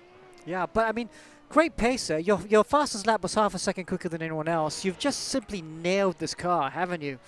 Straight away from the first corner, you were just gone. What is it about this car that you like so much? I mean, to be honest, it's not the car. I mean, I've always liked any car on iRacing especially, so it's not because I've been quick on other Formula cars and GT cars as well. So I believe I just maybe like iRacing. Yeah, you are an iRacing specialist. Well, congratulations. Obviously, round 2 coming. Race 2 coming, sorry. We didn't have a great race 2 in round 1, did you, with the reverse grid race? What's your strategy for race 2 today? Yeah, main thing is to not have any incidents with anyone, so I can finish the line without getting a drive through or things like that. Okay, well, you'll be glad to know top 11 are reversed. Not as much as last weekend, so hopefully it will go well. It should be interesting. Mohammed Ibrahim, I got a question for you as well, my friend. This is identical to last week. You were fastest in qualifying, fastest in race 1. There was a comment on our Facebook feed from Mohammed Hafiz saying, your speed today is like Lewis Hamilton in 2020. Do you think your performance was better for this than it was in Interlagos so far? I mean, I wouldn't say it's better. It's difficult to compare because it's a different track and, you know, people are driving. So it's impossible to tell that it's better. I'll just say it's as good. Well, definitely the results will speak for that. Mohammed Ibrahim, thank you very much for that, sir. And good luck for race 2 later on, okay? Yep, thank you, everyone. Good luck. Okay, Alex, we're just going to go to the results in just a moment, but a quick comment. What happened at the end? That thrilling battle for P2. Wow, what a great battle for P2. I mean, I missed it actually because I was looking down on the Facebook feed, checking out the comments. But yeah, it looks like Mika made a mistake in the last corner and lost 2 positions. You know, that's going to be tough. That's 2 races in a row now. He's lost a lot of points on the last couple of laps. He'll be disappointed with that. But he's just got to forget about it now and focus on race 2 today. That was literally the final lap. We'll have a further analysis of that and other key moments from the later on. But let's pass it back over to Des for the unofficial results. Yeah, there are protests, no doubt, on their way. Here are the unofficial results, though. Ibrahim taking his second win of the season, 6.5 seconds, 7 seconds clear of Alif, who picked up his first podium of this season, and Josh Thomas.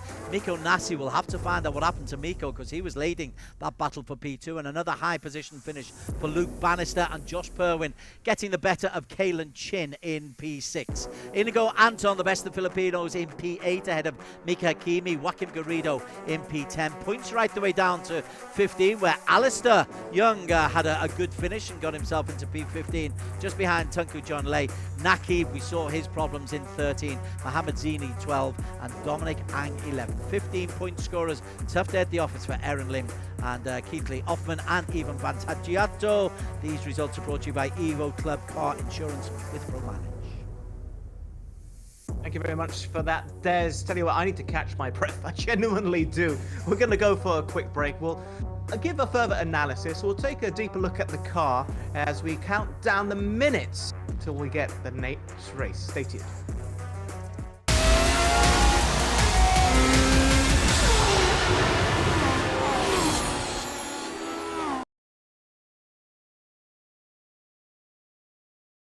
When I switched to pro mileage, I got 47% of savings. I paid 790 for it. Compared to any other insurer, the cheapest was 1,290. Pro mileage was the only one that gave me 5,000 extra value to cover, yet still cheaper. My Volvo XC40 1 year premium 6,000 over ringgit. Then I start taking for mileage. I say, huh? 3,200 plus ringgit. Claim went through pretty fast. I got my car back pretty quickly as well. Called them about 8 o'clock in the morning. I think within 1 hour it came.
If I was to say the name Dallara to anyone involved in motorsports, I think they all would know exactly what I'm talking about. Dallara is the biggest chassis manufacturer in motorsports. They're one of the most iconic brands, and they've been involved in every major championship in the world. They've been in Formula 1, IndyCar, World Endurance Championship, Formula 2, Formula 3, the whole lot. They are Italian, and they have been the geniuses behind iconic cars for many drivers around the world. So we'll be using the IR01 Dallara for the most of the season, 6 rounds out of 8.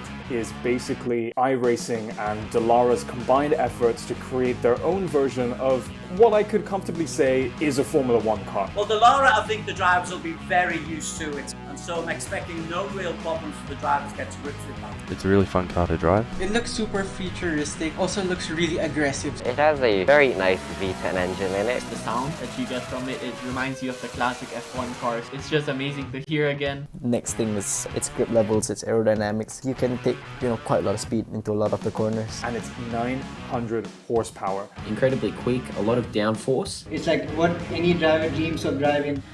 The biggest skills that a driver would need will really be their sensitivity on their right foot. This car has no ABS or traction control. Small mistake costs you a lot. You can't just go through a corner at a comfortable speed, you have to push the car. Because it's very easy to lock up the front tires, especially when you're into the slow corners. It's just so difficult to control with the wheel spin, but it just rewards you once you get it right. Lots of downforce, lots of wings means a lot of turbulent or dirty air. And it's also quite tricky to set up because it has a lot of understeer and it also has a lot of oversteer on exits as well. The movement of the car is very, very responsive, very sharp. You can get a lot of oversteer out of nowhere. So if you don't have good reaction times, it might be too late before you can catch it. Much more difficult to drive than the FRX 17, but us drivers, we like to be challenged. It's just a very, very fun car to drive, and I am going to like this season a lot. Yeah, I probably think, to be honest, medium. Yeah. How much fuel you look 57. Guest witness certainly strikes me as a very high risk, high reward sort of vehicle. Des and Ammo, are you there to talk with me here? Certainly am. Alex was just checking. There was, I believe, there was a complaint coming in, so he was just checking one or two of the things going on there. But talk to us. We will give you the. Yeah, and Alex is back now. Alex is back. So the question I was asking Alex is the high risk, high reward of this car, because we talked about how sensitive it is before the race started. So now we've seen it in action on the circuit. Yeah, especially for the boys who are not used to this sort of car. A lot of, the iRacing specialists, I think they have no issue, but a lot of the guys on the grid, you can see that they're still getting used to it, especially the starts, spinning at the start as well. So trying to get the traction down with the car going forward is quite a key part of it. So going okay today, though. You can see that everyone's raised their level a little bit. We haven't seen any cars go off. We're going to have a rolling start for race 2, and it'll be interesting to see what that happens there. Okay, let's have a little recap of the key incident. I think the biggest takeaway, apart from how well Mohammed Ibrahim did at the start and finish, would be that battle for P2 and what happened with Miko right at the end again. I just can't believe it. Yeah, and let's have a look at this. We'll have a look at the replay hopefully in a second. But let's have a look at. Here we go down the back straight. Got Miko Nasi there. The video should be playing at the moment. Oh, looks to be frozen. But maybe we'll come back to that. Oh, no, it's going now. There we go. See, Miko Nasi defends on the inside, heading to the last corner. That's perfectly fine. Then breaking the last corner. Oh, he runs wide. Just break too late. Oh, wow. And that cost him all that momentum out of the last corner, which then allowed his teammate to pip him at the line as well. So he lost a chunk of points there. Miko just out-braking himself, but he had to brake late because, Alif is going to try and go around the outside. Fair play. Had to make it work. But just like by a foot, just braking it late by a foot, locked up the wheels and couldn't make the corner. Literally, on the final lap, having been in P2 throughout, 14 minutes and 50 seconds, let's say. I can't remember the exact time the incident occurred. It's astounding. But so anyway, let's get some of the drivers in for an interview. We'll speak to Miko in just a moment because we have the man he was battling with, which is Alif, to talk us through his recollection of the race. Because Alif, your concentration on your face told a story in itself. That was challenging. That was exhausting for you. Yeah, it was good fun, for you guys. I hope it was good fun for you. Good fun for me, finally figuring out the game and figuring out the car. And yeah, I'm just glad that you guys had a good show to watch. Certainly, no doubt about that. Yeah, I mean, it's exciting to watch. I mean, coming down the last lap, Alif, into the last corner, you're on the outside. What were you thinking at that point? You think you're just going to try and outbrake him, or you knew that Miko was going to outbrake himself? I just didn't want to touch Miko, to be honest, because I was in a good position. Miko's in a good position. I didn't really want to, get us spun around. So, I was just trying to keep it clean, but I think the net code kind of spun Miko or kind of tagged Miko, which I think it was a racing incident. But yeah, just happy with the 1-2, for Flash. It's the first time this season and just very happy.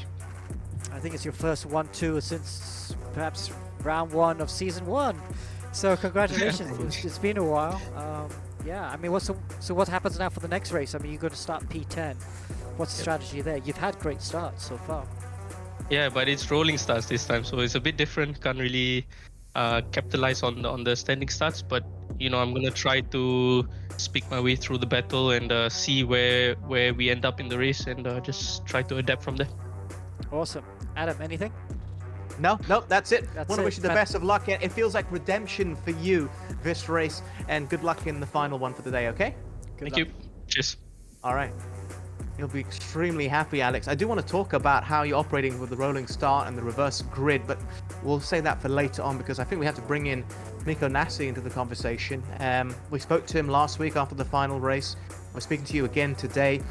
Disappointment for you? It must be nothing else. Yeah, that was a bit annoying. It was second until the very end, and then dropping to fourth. But fortunately, at least one of the guys who overtook me was Joshua, my teammate. So not all bad. Could have been worse. Do you want to talk us through the race? Because you had intense pressure for the whole race. Yeah, I mean, lap one, I already unfortunately made a mistake that allowed Ibrahim to get pretty much out of draft range, and then fortunately we had a bit more straight line speed than Alif. So early in the race, I wasn't worried at all really because I would have had to make a big mistake. So I was mainly just focusing on keeping smooth. But then, yeah, towards the end, I killed my tires, I think, a little bit before Alif, and yeah, then he was able to challenge, had to start defending, and yeah, just unfortunate then. Tire moved a little bit left, and we had a tiny bit of net code. Tiny bit of net code. Anyway, it's a reverse grid race now. Well, what's the plan? Yeah. Wouldn't mind a standing start now, since I got a decent start in race one. But yeah, plan will be to check the weather first, and then make a decision on tires. But I think it'll be pretty similar for everyone. Soft. Okay. Well, good luck. Miko, Anything, Adam? I'm glad you still have a smile on your face. I'd really like to see that. Best of luck in the final one for today, okay? Thank you. Awesome. All right. Alex, 15 minutes, a lot of drama. Why don't you talk us through some of the key highlights? Yeah. All right, let's go through the highlights. Yeah. So, Mohamed Ibrahim had a great start. Look at that start. Goodbye flash 1-2 into turns 1 and 2. Then this, Joshua Thomas tagged Nakib Aslan. Bit of net code there, so I don't think anything was going to happen there. Nakib then had to fight back, I think, for a drive-through as well, so from the very back. So not a very good race for him, although he did qualify P5. Then Miko Nasi absorbing all this pressure from Alif. And Alif finally good, looking at the outside, then look at that. Ooh, Miko just outbraked himself just a touch. Allowed Alif through to P2 for a flash 1-2 with, there's a shot of Ibrahim winning as well. So with Thomas and Banister in P3 and 4. Mohamed Ibrahim picking up the maximum points, 27 for fastest lap as well. Ali for P2 for him, a flash 1-2. Safe house 3-4. Nasi just holding off Luke Banister as well, who had another top 5 finish ahead of Josh Perwin. Kalen Chim, we saw he and Perwin had a right old battle. Inigo Anton, best of the rest for GT Radial Eurasia ahead of Mika Hakimi in P10. Joaquim Garrido confirming P10 for GT Radial Eurasia. Thank you very much for that. Let's start to preview what we can expect. What are the differences in the reverse grid for this week, Alex, as opposed to last week? Okay. Rolling starts and all of that. So, I mean, depends where you're at. I mean, from Des's point of view, he loved the carnage around in race 2. I don't like the carnage so much. I like it a little bit, not as much as Des. So, because a lot of, when you do a reverse grid race, a lot of more inexperienced drivers at the front were spinning at the start. So what we've done is we're going to have a rolling start for race 2. I know Des doesn't like it, but it should allow for a more sedate start, shall we say. Although you have to worry about turn 1, turn 2. Turn 1, turn 2 is that traffic jam that's going to be there. Okay, well, you pulled rank by having that reverse grid in the format that you've wanted instead of what Des would like to see. Anyway, we've talked plenty about what we've seen, and now all that's left is the main race of the day. The reverse grid, all 30 minutes of action is next here. Stay tuned.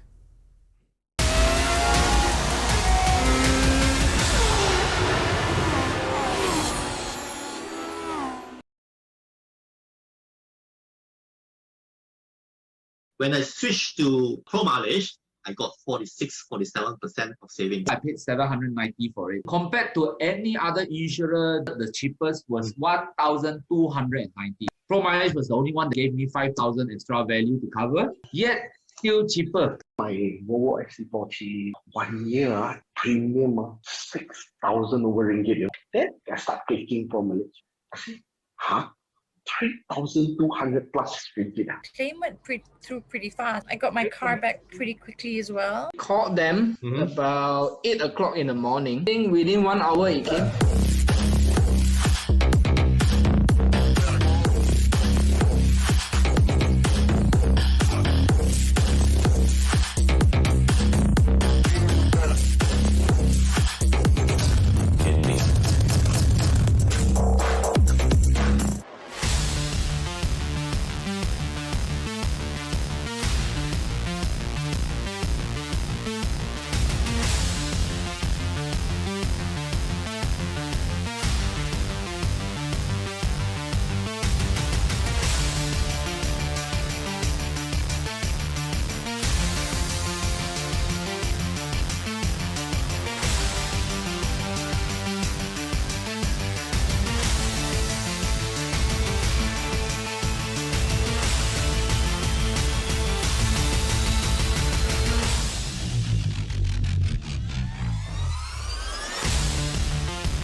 up next, the last race of the day and Circuit Gilles Villeneuve.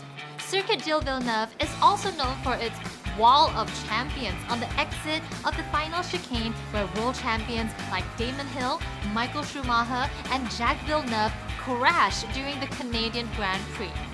While the drivers and teams are currently getting ready, who do you think will win the final podium today? Stay on the edge of your seats as the race will be starting very shortly. Amanda picking out the Wall of Champions on the E1 Championships, the Premier Sim Racing Championship. Shout out to our sponsors, Evo Club Car Insurance with Pro Mileage. Save 40% off your next car insurance renewal. EvoClubCarInsurance.com. Okay, so race 1 has seen Mohammed Ibrahim fly away. Race 2 sees Mohammed Ibrahim right the way down in P11. The top... that's not the starting grid, I'm afraid. Let me just talk you through the starting grid. I can tell you that the starting grid will have Dominic Ang on the front row of the grid alongside Joaquim Garrido, Mika Hakimi and Inigo Anton will be on 3rd and 4th. Kalen Chin 4th and 5th. Slight apologies there. That's how it should look. The one that we had just top left of your picture then, as Alex moves into screen. Live television, don't you love it? Okay, the race is 1 minute away. It will be a rolling start, much to Mr. Alex Young's, there you go. That's called karma, Alex Young, what just happened there. So the safety car will be out just to guide us through. Dominic Ang in the green, Joaquim Garrido alongside him. They'll do a full lap of the circuit. And Amo, what problems does this cause for the racers? Well, it depends on whoever actually is controlling the pace, because in this case is the guy at the front, which is Dominic. He'll control the pace at the front. But if he gets it wrong and other drivers start piling up to each other, then that's when we will see a rolling start going horribly wrong. So let's hope that everyone will stay patient and try to do this IndyCar style start as calmly as possible. You can't overtake. They've got to wait for the green flag. Dominic Ang is the man who is on pole position. There is Dominic Ang, and he has got away off to a really, really good start. It's this first corner, though, that's going to cause a traffic jam as we work with Dominic Ang behind him. It looks like everybody has got away safely, but Dominic has got away to an absolute flyer. That's terrific stuff from Dominic Ang. Oh, and behind him there is a problem. Mika. It is Mika Hakimi who is out. Spins out Mika Hakimi, spins back in. He didn't take any collateral damage with him. Inigo Anton has got himself up into P3, and Josh Perwin up to 4. Alif has done well up to P6. Let's have a look. Here is Mika Hakimi, just tags the car in front. Yeah, he tagged one of the Filipino cars, which I think is Garrido. So he tapped the back of Garrido and sent the car spinning. So that's quite weird, because normally the car in front will end up spinning. In this case, the car behind spins. So Mika then so unfortunate to be caught up by that, and now he's got a lot of recovery work to do. I believe there was a problem for Alif Hamilton as well, because he was getting up into P4. He's dropped down here to P5. Doesn't seem to be any damage on his car at the moment. He's got Josh Perwin ahead of him, Luke Banister behind him.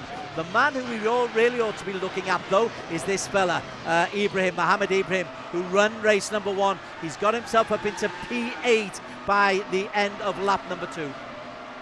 Yeah, absolutely. In fact, we're going to get more replays here. Whoa, Jan gets flipped off. Oh, my word. That is an absolutely big shot. And somehow the car still kept on going. So he got flipped there. These cars, as we've seen before, is easy to flip. We saw Josh Perwin nearly flip there at 9 and 8. And now Jan there got hit by somebody, so we didn't see who. But he completely went turtle and went right side up at the end. And while we were watching Tunku Jan give us a Tunku Jan highlight, Josh Perwin has got past Garrido and Dominic Ang, and as is in the front.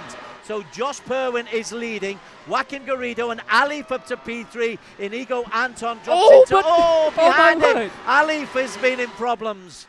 Oh, dang, that is a big accident, actually. And I wish we could get a replay of that. What happened to Dominic as well? That he lost completely a few positions. Alif goes on the inside. That's the overtaking that he tried. The aggressive move that he always does to actually gain position. Nearly takes out Ibrahim in the process. What is going on here? Everyone, calm yourselves, please.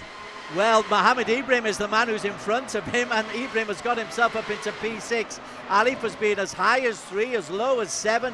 Now he's currently in P7 as we follow him. Behind him, Naqib Aslan's made a decent start as well. Naqib has got himself up into P8. Up front, though, Josh Berwin, 2 seconds clear, and only Inigo Anton has been able to go along with him. Anton carries Luke Banister as we look at the battle here for P2. Best of the Philippines, Inigo Anton, Luke Banister in P3. Oh man, we need to calm ourselves down a bit from that start. But yes, Anton there from pretty much out of nowhere, I think, because Anton, yeah, he was in 4th place at the start of the race, made his way up to 2nd, and we need a replay of what happened to the 2 incidents that led up to him being in 2nd right now, which was Dominic Ang losing the lead. And this very corner, 8 and 9, just now we saw a car up in the air, which I think was Alif's car. We really need to find out what happened there just now. But at the moment, at least, 2nd place for Anton. He is under severe pressure from Luke Banister, the preliminary championship leader right now. There is Luke Banister as he looks. Now, is he close enough to get into the slipstream? You just need to. Oh, he's going to make a move there. Banister moves on the outside. Inigo Anton can't really defend, and as they come into the chicane and the champion's wall, Banister moves imperiously behind his teammate Josh Berwin into P2. These two, Amo, are looking in really good nick. Absolutely, Des, and the fact that Blackarts Racing themselves are looking in really good nick after ending the season 1 really disappointingly. They've come out of the box fighting, and now they're really trying to take the championship both in drivers and teams by storm. The difference with this race too, that rolling start didn't produce the carnage we expected. Later on it did, but it didn't produce it early on. But Miko Nasi, he is worthwhile having a look at, because Nasi, after being robbed of P2 in race number 1, or sorry, denied a P2 in race number 1 by his late braking, he's got himself up into P4 in race 2. That's a solid effort from Nasi, because he started down on the 4th row of the grid. Absolutely, and the fact that 4th place right now is kind of like a bit of pleasing circularity, we can safely say, but that's not what he wanted. That number on his car right now, number 2, was where he should have been in race 1, and a bit of netcode, as what Alif said, send him backwards to 4th place, but he can't dwell on that for long. He needs to defend here from Mohamed Ibrahim, who really is looking on fire here today. Yeah, Mohamed Ibrahim is the man who won race 1 by a mile. He's here in P5. He maybe doesn't like getting involved in so much of the traffic, but he is so seriously quick. Kalen Chin is the man who's just behind, as we are on board here with... let's have a look at Alif. Is this the earlier incident? Yep. Yeah, Alif just trying to brake late. It's fun to watch as Alif, isn't it? Absolutely, and the fact that he wanted to do this thing that I've mentioned before. He will actually go for aggressive moves, but I didn't expect him to go for a lunge that deep. He might have outbraked himself, and he happened to actually just counter upon his teammate coincidentally and nearly took him out of the race. So Ibrahim lucky there to walk away without any much damage.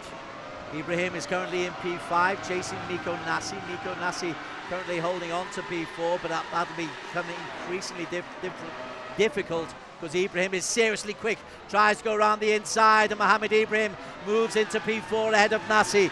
Cute little overtaking maneuver. Oh, Nasi, what does Nasi have to do to get away from a flash car? He had to deal with that at the end of race 1, now he has to deal with race 2, but looks like Ibrahim's gotten the move done. He tried to switch back at him and tried to get him at the straight. Unfortunately, nothing to do it there. Now he's going to have to defend here from Kaylee Chin and Alif. So he's going to meet with Alif again for the 2nd race. Behind them, that's a clever old move there coming in from Kalen Chin, I think it was, who's trying to get on the inside of Miko Nasi. So Nasi, having defended for so long in P4, is under pressure for P5 from Kalen Chin. It's a tough old time for, well, this is Kalen Chin in P6, it's Alif behind him, and Naqib Aslan has quietly got himself up into P8.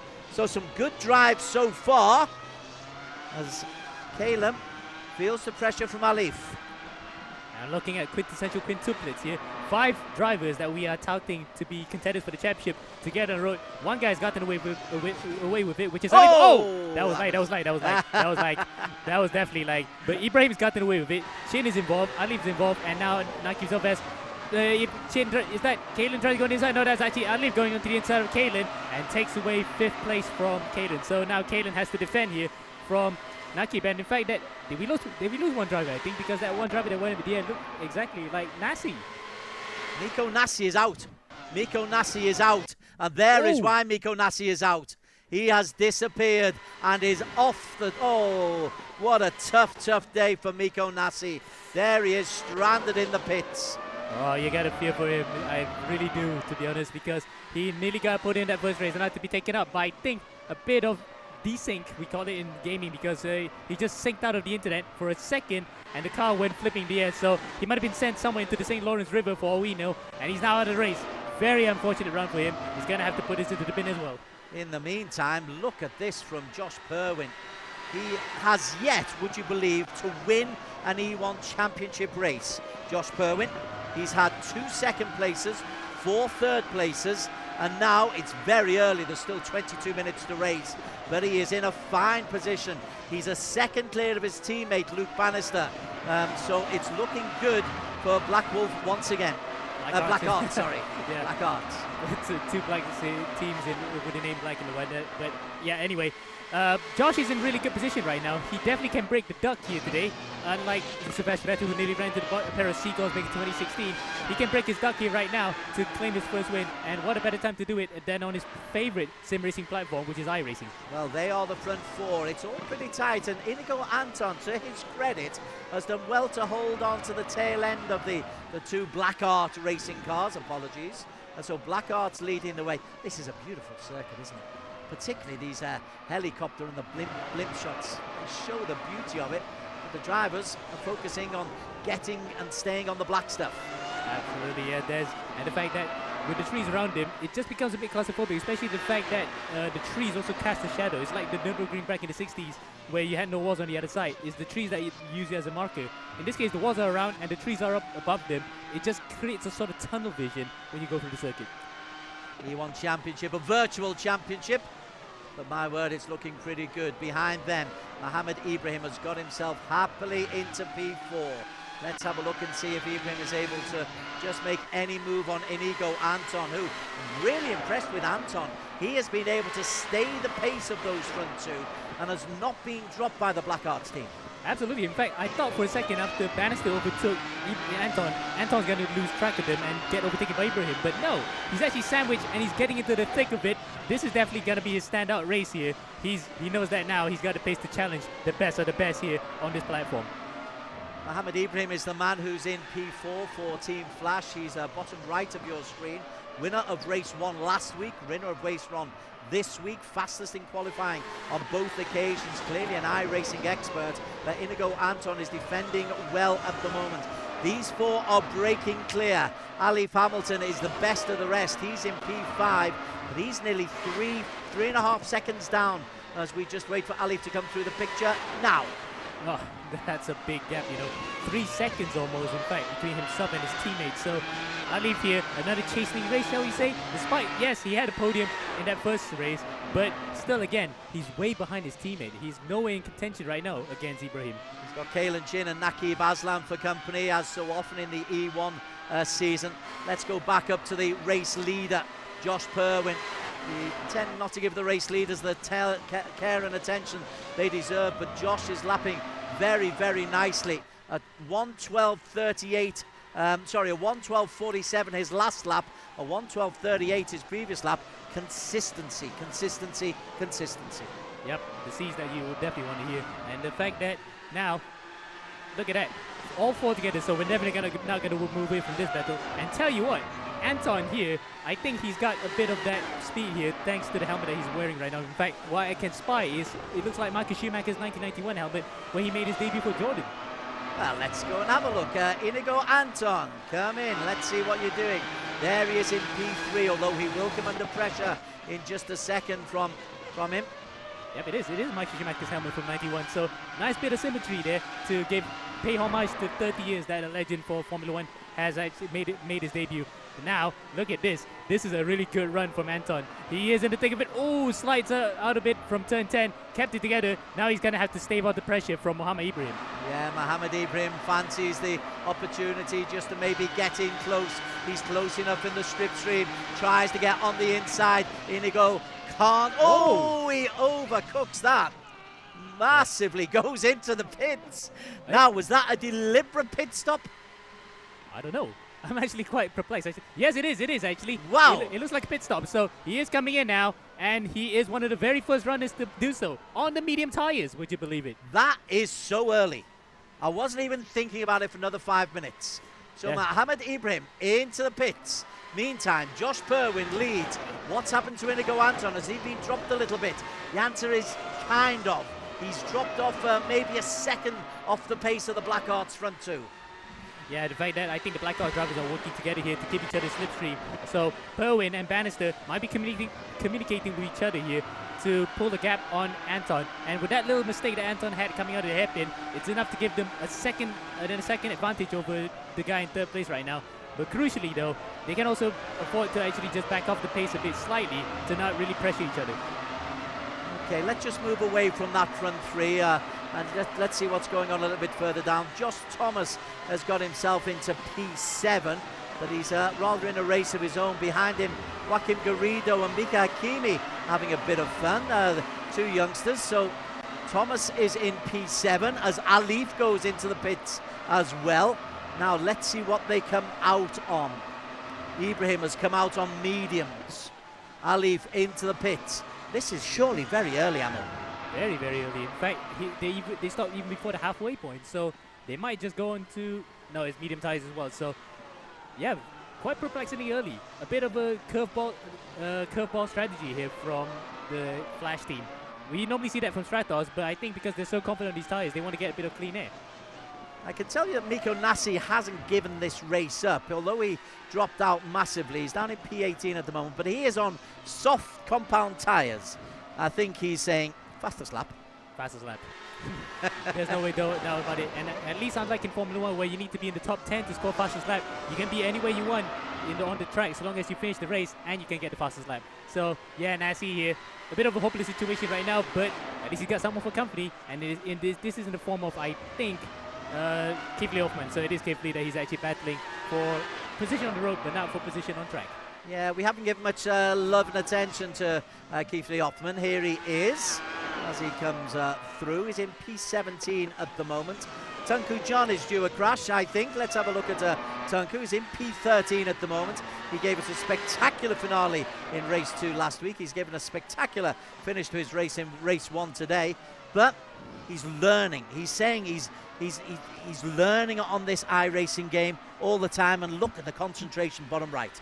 Yep, well, iRacing, well, we can't call it game, we have to call it sim because we don't want to get on the bad end of the iRacing folk. But yes, he is constantly learning, and despite that big melee that he caused in Interlagos and that big crash he had in race 1, he's driving quite well. In fact, look at that, on the brakes just in time to prevent himself from getting a drive-through penalty for speeding in the pit lane. Luke Bannister is the race leader out on the circuit. Anton is right behind him. Now, neither of these two have gone into the pits. Josh Perwin has. So Bannister leads, but Anton is really piling on the pressure. Everybody on the medium compounds. Zini and Othman on hard. Miko Nasi on soft, looking for fastest lap. Whoa! Big accident! And looks like Luke Bannister has actually been hit by Anton. Anton there misjudged the braking. He actually wanted to go straight into the pits, and Bannister's been whacked out. In fact, look at that. Further behind, that looks like Nakib has actually spun it for the second time at the Wall of Champions. We need a replay of that one. That was a pivotal moment in the race. Well, Nakib Aslan did spin. He's in P3. Anton is in the pits, but he caught Luke Bannister, and that is a key moment. But Bannister has been able to recover and stay out, but that will seriously hurt his chances. Yeah, in fact, remember, prior to the stops, Josh was ahead, Bannister in second. He is trying to chase after his teammate. In fact, we look at a replay of what happened to Nakib as well, further behind. Let's see, comes into the Wall of Champions corner.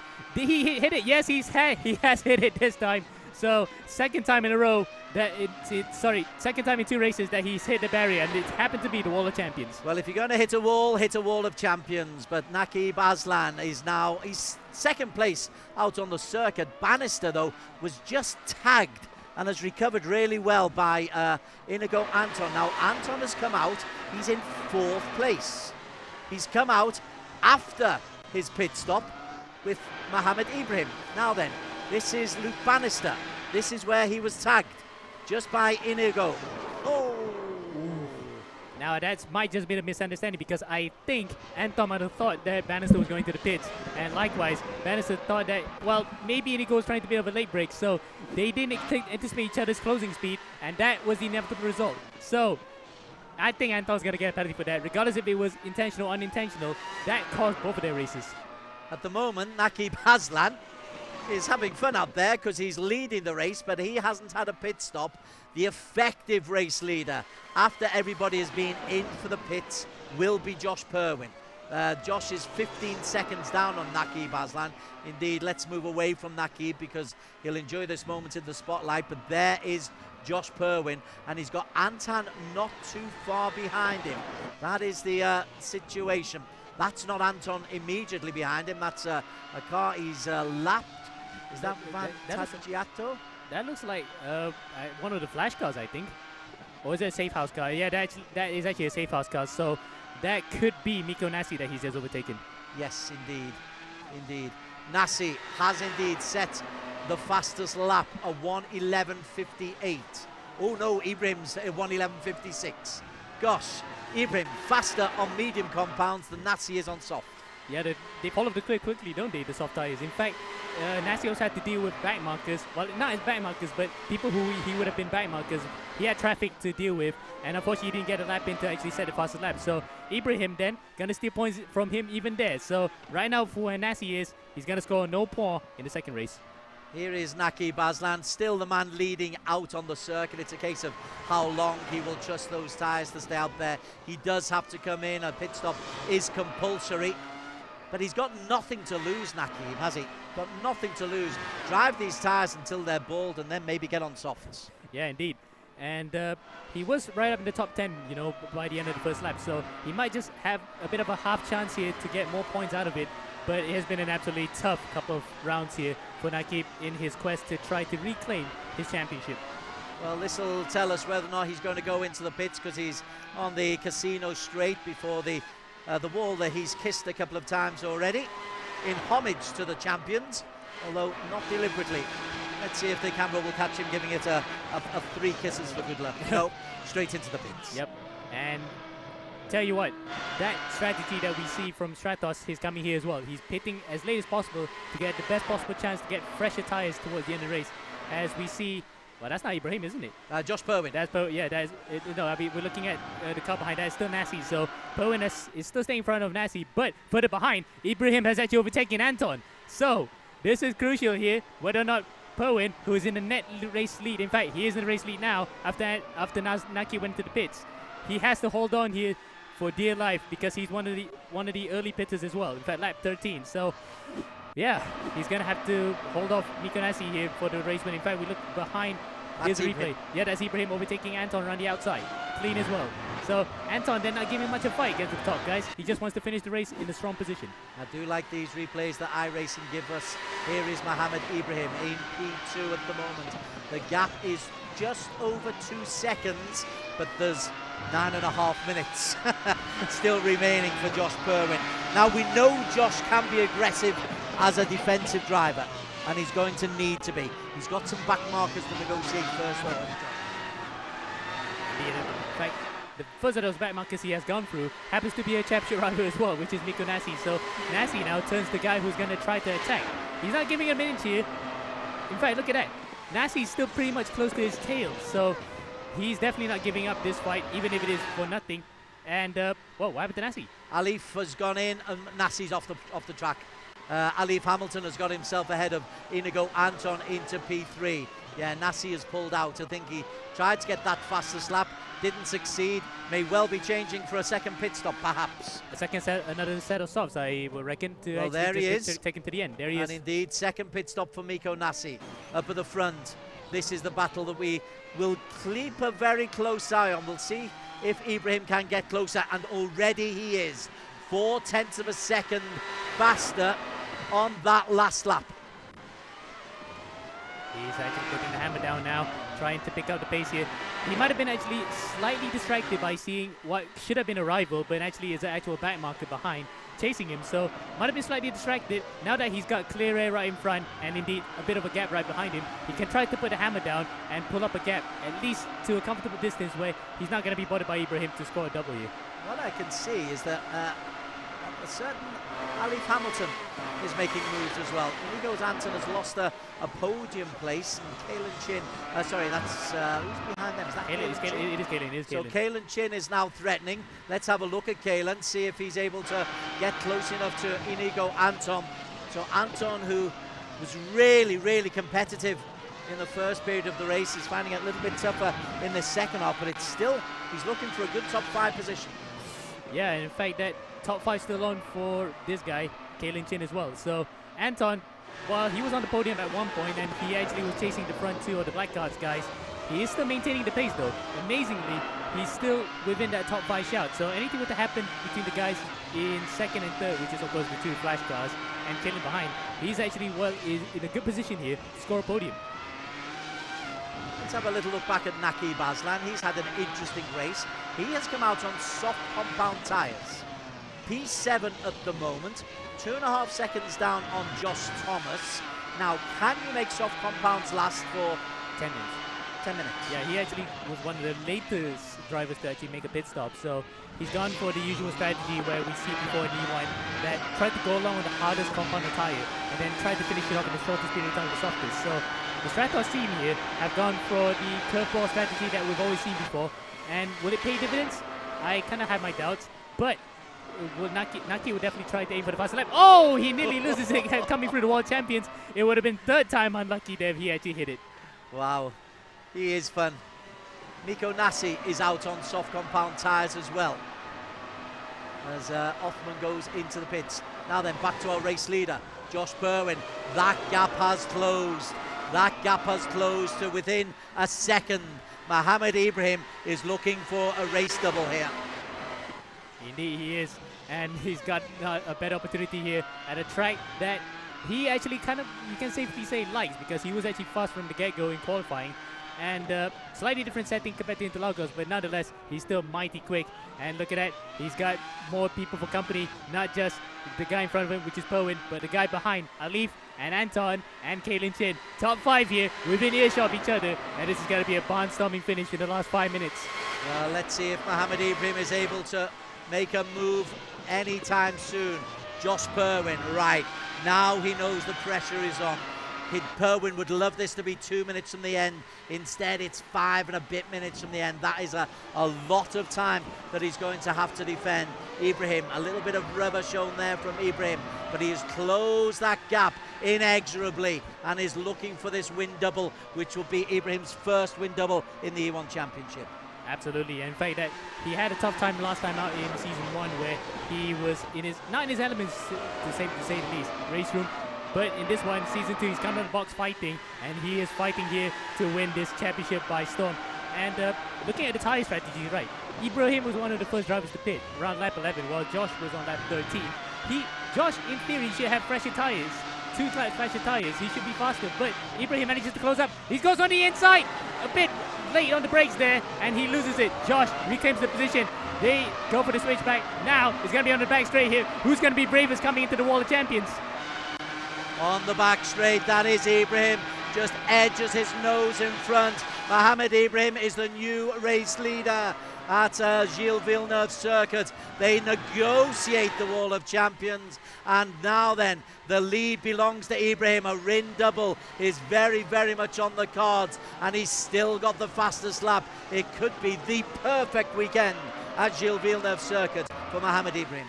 We can safely say in French, because we're in the French part of Canada, the coup de grace for Ibrahim. He's gotten that move done, but I saw a back marker in front. That might actually prove to be a banana peel there. So we might have to wait and see whether or not Josh can actually battle back here, and will the back marker play an influence?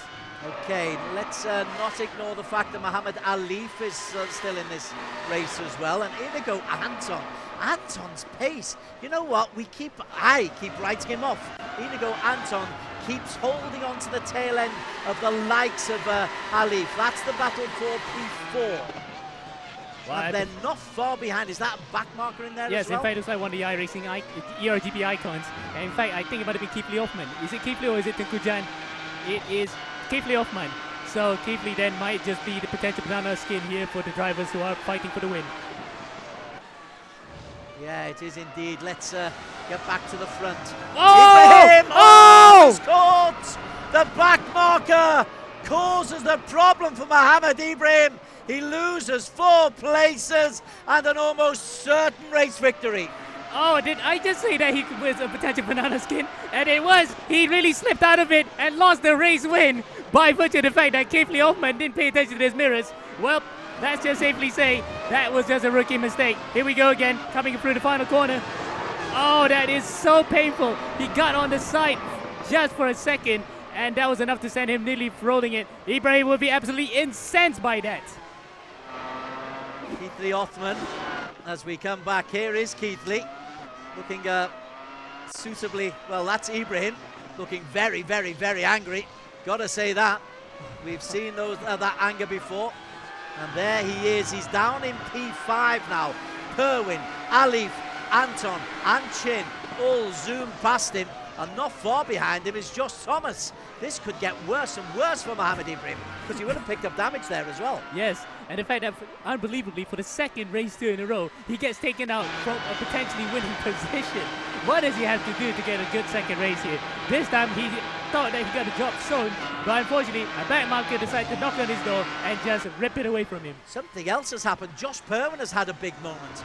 And Inigo Anton is a run. Whoa! Oh! Look at that. Ali and Perwin have come together. There's the replay. iRacing.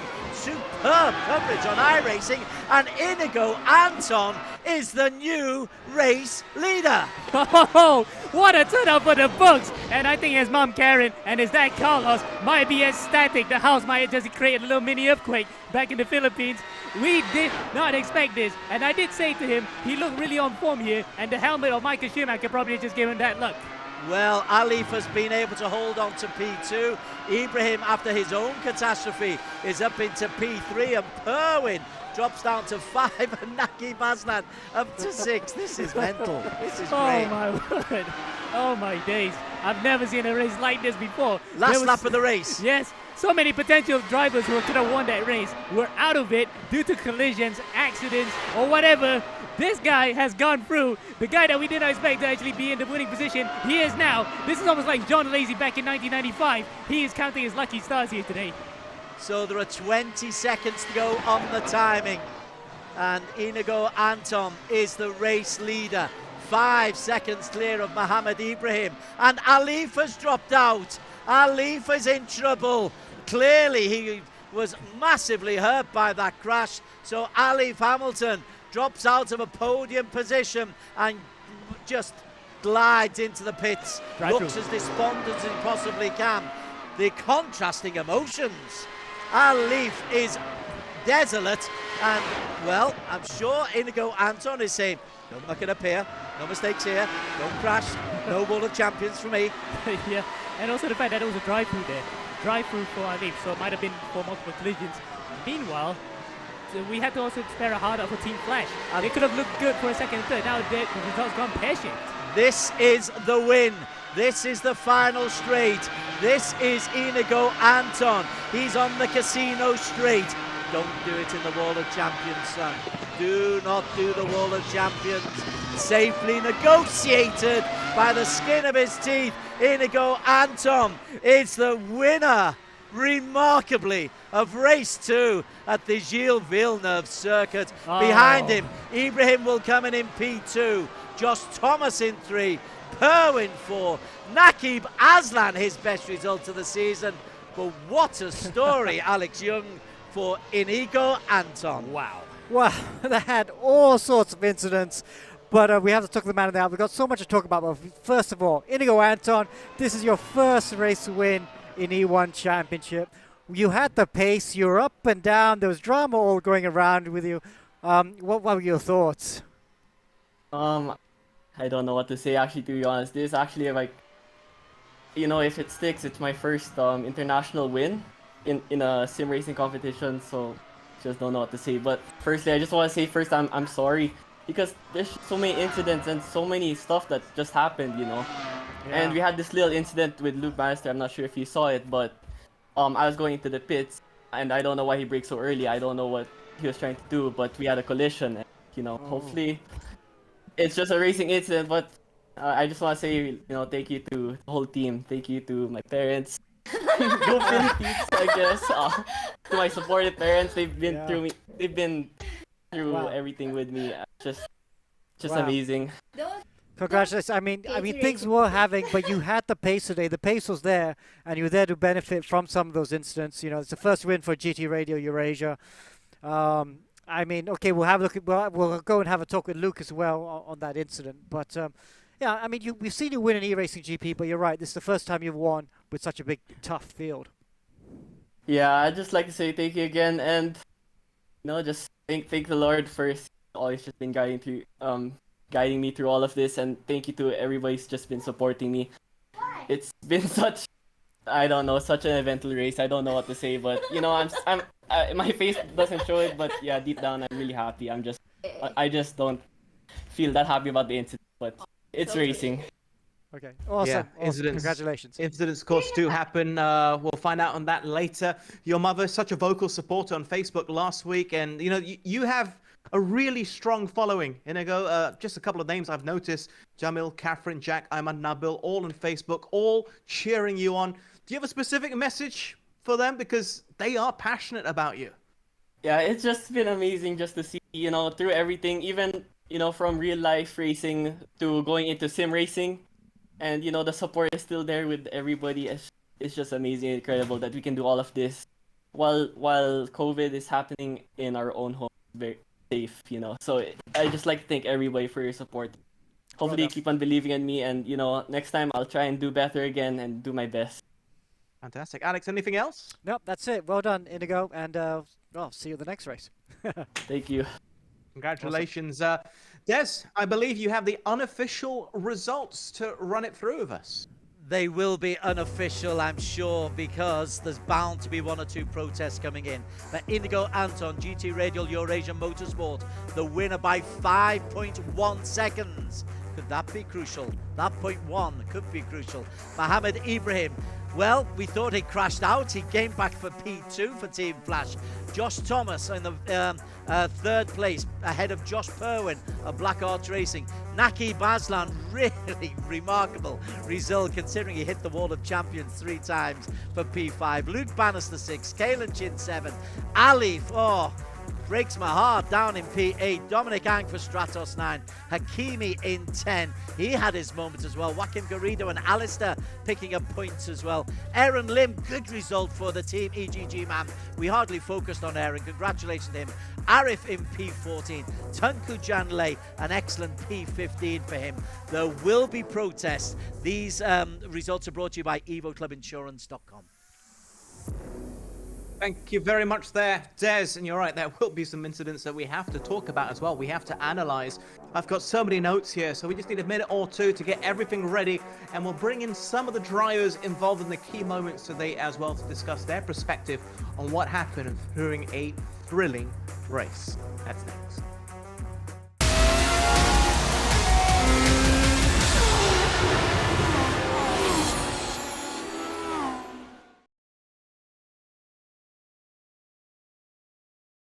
When I switched to pro mileage, I got 47% of savings. I paid 790 for it. Compared to any other insurer, the cheapest was 1,290. Pro mileage was the only one that gave me 5,000 extra value to cover, yet still cheaper. My Volvo XC40 1 year premium 6,000 over ringgit. Then I start taking pro mileage. I say, huh?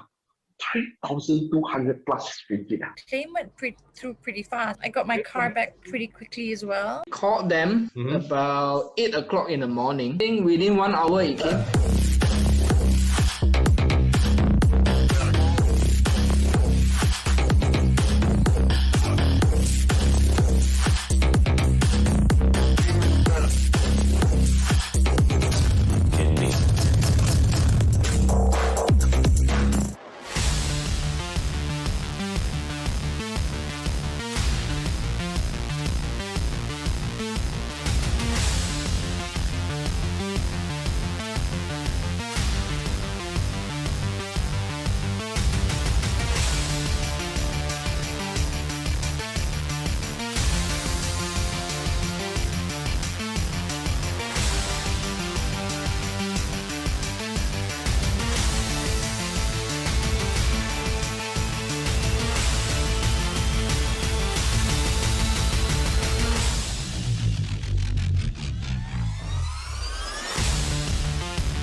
So the cool thing about e-racing in esports is you can have drivers go across the different platforms, because if you know how to drive one car, you can pretty much know how to drive another car, even in a different game. There are so many different platforms that drivers, professional, amateur, or completely beginner can try out. Probably the most popular games in the world right now is GT Sport and Formula 1, and that's mostly on console. Great for graphics. Of course, that's probably one of the first things that beginners and amateurs will notice first, right? How pretty it looks on the screen. Gran Turismo basically started the whole competitive e-racing scene. Ultimately, it wasn't the most realistic game. There are some that are more realistic, some that are more arcade games. Gran Turismo has a wider audience, so it's easier, it's cheaper as well to play the game. But of course, it's not as realistic as games like R-Factor or iRacing. For more professional drivers and drivers that come from the real motorsports world, what they look at in a racing platform is the handling, that realism. It doesn't have to look pretty, it has to feel right. The platforms that emulate that the most would really be Assetto Corsa, R-Factor, but really iRacing and Race Room as well. So when you get a bit more professional, you want to do what the big teams are doing, like Max Verstappen and Lando Norris. They're always on iRacing. We've moved from Race Room to iRacing for this season. It's a quantum change. The graphics are just a little bit sharper. The attention to detail is very, very strong as well. The best racing game that I've tried is obviously iRacing. Probably one of the most realistic games. The driving input-wise, you have to drive them a lot like real cars. A lot of discipline in driving. It's the best sim on the market. You'll always find a race and you'll always be with guys similar pace to yourself. The matchmaking is really good. It's just so nice to see that there's so many racing games for so many different motorsport platforms. All of these games have their pros and cons, and it's just finding out the correct driving style that you need for each game. From my generation, I need to tell your generation that what we are seeing is just incredible.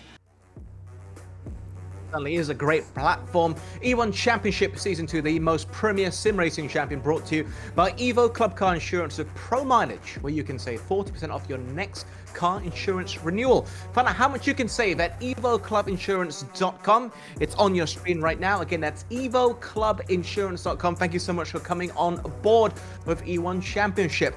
We're still dissecting what happened during the race. I mean, there's so many incidents for us to pick out, not enough time. Race director Alex. So let's get to the biggest one, because we just heard from the champion, Inigo Anton. Congratulations to him for winning.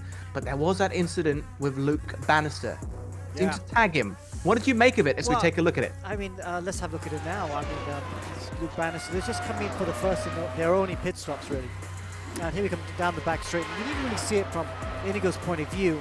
It looks like they're breaking for the last corner. Yeah, and Banister, no, he's got every right to slow down for that corner.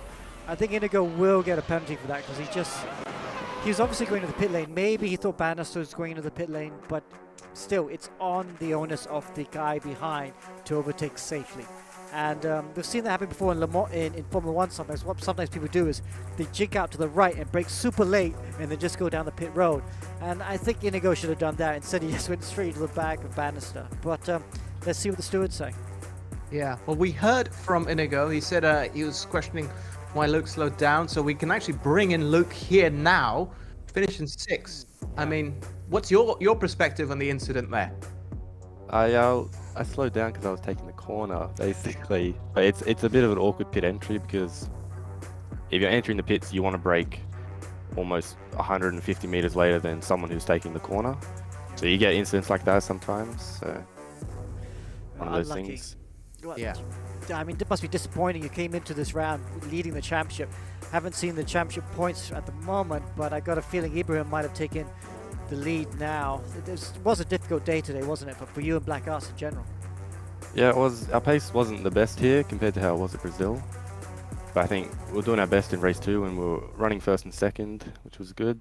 And then, yeah, obviously the incident with Inigo. But another thing was, I only maybe lost 6 or 7 seconds with that incident, but because I was doing that extra lap, I was tight on fuel, but I had enough. But then because I was hit and I stopped and I had to go again, I was actually coughing down the pit lane, so it cost me a bit more time. So yeah, I might have been in that battle at the end with the cars at the front after they had their incidents, but I mean, that's racing, I guess. Unlucky, unfortunate. Adam, anything else? No, I think that's it. Luke, thank you so much, and good luck in 2 weeks' time, okay? Yeah, thank you. There was another incident as well. Alex, now keep us on now. he didn't have the best race 1. I think he really struggled there. He was trying to make up lost ground, I sense, in race 2, and he was involved in an incident throughout the course of the 30 minutes. Yeah, I think we'll try and talk to Nakib now, but I mean, Nakib's uncharacteristics had a lot of incidents. Normally he's very silky smooth, doesn't make any mistakes, but it shows you how hard he's trying. That he hit the world champions, was it 3 times? So quite a few incidents there. We might get on the instant replay. Yeah, so he's just over pushing a little bit. Here he is. I think this is the race 1 incident, wasn't it? No, it must be race 2. There he is, yeah, where he spun out. So clumsy by Nakib, but we'll talk to him about it as well. He should take some positives though. Found a lot more pace this weekend compared to last weekend. Closed the gap on the leaders in what is not a game he's comfortable with, and still has to learn more. Yeah, let's bring in Nakib Azan into the conversation. Nakib, not sure if you could hear us earlier. It looked like a tough race 1 for you. We didn't speak to you there, but we're speaking to you now. A couple of incidents. I mean, what we just saw, what happened? Yeah, it was really tricky out there. Overall, I think we were really happy with the improvements we made from round 1. I think we've closed up the gap to the leaders quite well. But unfortunately in race 1, yeah, I think the racecraft that we suffered weren't the best, every time being involved in other people's incidents, which was unfortunate. I think we could have got a much better result than we did, but try to push that aside and focus on race 2, and it went a lot better. Followed the train. We showed that we had good pace again to follow with the leaders, and I think and then when, like you said, when you're at that point, I was a bit eager and a bit more hungrier to get more, and maybe just asked a bit too much from the tires at some certain points. And yeah, just a few mistakes here and there, so not the cleanest of weekends, but overall I think as a team we can look at it quite positively because we made some good inroads. Yeah, I mean, I think Stratos Mosport and I think Alif were the most improved this weekend. You should take some positives from that. And how do you think you can? I mean, obviously it's a process; it takes time. But do you think you can get there by the next weekend, or it might take a couple more weekends before you're back at the front? Time will tell, but I think if we look at the rate of improvement we've made from round 1, I think hopefully by next round we'll be up there already. But yeah, never say never. But all we know is that we'll be pushing our best and hopefully come out on top again. Yeah, just a quick one. You happy? I think you finished 5th, right? P5? Correct. Yep. So you must be happy given the incidents that they had and race 1, like we mentioned. Good turnaround. Yeah, it was a good turnaround. If you look at the gap though, I think if you take away my stupid spin on the World Champions, I would have been probably up in the podium. But it is what it is, it's racing, we live and we learn. On to the next one. All right, congratulations on that comeback in race 2, and we'll speak to you again soon, okay? Thanks. I want to also bring up another incident. I think we're going to look now, Alex, Alif and Josh Bowen, towards the end. I think there's about 2 minutes left on the clock. They came together. Another key defining moment. Yeah, just in the last corner, there we are, Josh Bowen defending from Alif. Alif went great pace in race 2, him and his teammate. So there he is going around the corner. Oh, runs wide. Oh, I'm not sure what happened there. I would love to have another look at that. It looks, I'm not sure if it's netcode or Josh actually started spinning in sympathy. Actually, I can watch it on Facebook right now as well. It's got a 20-second delay. I think it might have been a bit of netcode. I think they might have just touched a little bit, and then it caused both of them to spin. So disaster for them because one of these two would have won the race, obviously. But it's like, who didn't want to win the race? I mean, Ibrahim got so unlucky as well, didn't he? He caught up in that back marker, Kifli Offman. I think changed direction last minute, took out Ibrahim. And then Josh and Alif, we just saw taking each other out. So, yeah, tough for them. All right, you know what? I'm just going to get straight into it with Mahad Alif. Just want to get your perspective on that, what we just saw, and are you in agreement of how Alex analyzed it? I think it's a racing incident at the end of it because, I mean, I was trying to give Josh enough space on the inside because I know netcode would be a part of it, and then we kind of just came together in the middle. So I think that just just and the netcode kind of acted up and spun around, and I kind of exceeded the incident points. So it's unfortunate, but yeah, it's racing. Oh, that's why you got the drive-through. So that explains the drive-through afterwards. But yeah, totally, I think it was a racing incident as well. But Leaf, I mean, you must be quite pleased with that because your pace in the second race was really good. You know, it was there with Ibrahim. I mean, it's a world of a difference from round 1 to round 2. Yeah, man. I mean, I really worked hard in the past week. You know, I really analyzed everything, and I put in a lot of time and effort to get to what I was missing compared to Ibrahim, and I'm just glad that it's showing. You know, with that race 1, but race 2 could have won, but it's still 6 more rounds to go. So all to play for. Yeah, a lot of ground to be made up. Alif, thank you very much, and congratulations today on what was a very encouraging race. Yeah, I just want to say, Adam, I'm really impressed. I mean, with Alif, because he's a top driver. He's very professional. Oh, he's still on screen. I don't want to talk nicely about him when he's still on screen. Go away. Just joking. But he's very professional, so he's very analytical as well. And the best drivers are analytical, and he's able to look at it and you see, you know, I mean, he was miles off in round 1, and he was really quick in round 2. I mean, like you said, he could have won race 2. So that's a really good improvement from him, and I think we'll see him back at the front very soon. Yeah, it's quite telling that both our former champions are very analytical. We just spoke to Nahib Azam before that, and now Muhammad Alif. But let's go through the highlights, and there are plenty for you to talk about here, Alex. Okay. So then obviously in the highlights, here we go, the rolling start. I did like the rolling start. It looked great. The cars looked awesome. Dominic, they're leading at the very start. But then look at this. Oh, Ibrahim, he was one of the first to pit. And he made that strategy work for himself, though I was really worried he wouldn't make it to the end. But then this happened. Inigo Anton spinning out Luke Banister. Of course, he's under investigation for that at the moment. Then Ibrahim, great pace. Even though he stopped early on older tires, he was able to make some great moves. And here he is, taking the lead from Josh Perwin. And at this point, there was a train of 5 cars. And then this contact with the back marker. Disaster for Ibrahim. But he was very fortunate because then, the lap later, this happened between his teammate Alif, Josh Perwin, and Kalen Chin. And that allowed Ibrahim to finish second. Inigo Anton then would take his first win in the E1 Championship. Inigo Anton for Philippines, the GT Radio Eurasia. But of course, we'll see what happens. Yeah, race controllers still having a look at this, but Inigo Anton is the provisional winner ahead of Mohamed Ibrahim, who also had fastest lap. It's a heck of a weekend, Mohamed Ibrahim. Josh Thomas and Josh Perwin from Safe House and Blackarts Racing, 3 and 4. Naki Baslan, good result for him, 11 points for P5. Banister, another solid performance in 6 ahead of Kalen Chin. Ali finishing in P8, but looked very quick. Dominic and competitive, as was Mika Hakimi for Black Wolf, as always. The overall round 2 results: 54 points Mohamed Ibrahim, a first, a second and fastest in qualification. Josh Thomas picking up 35 points, third.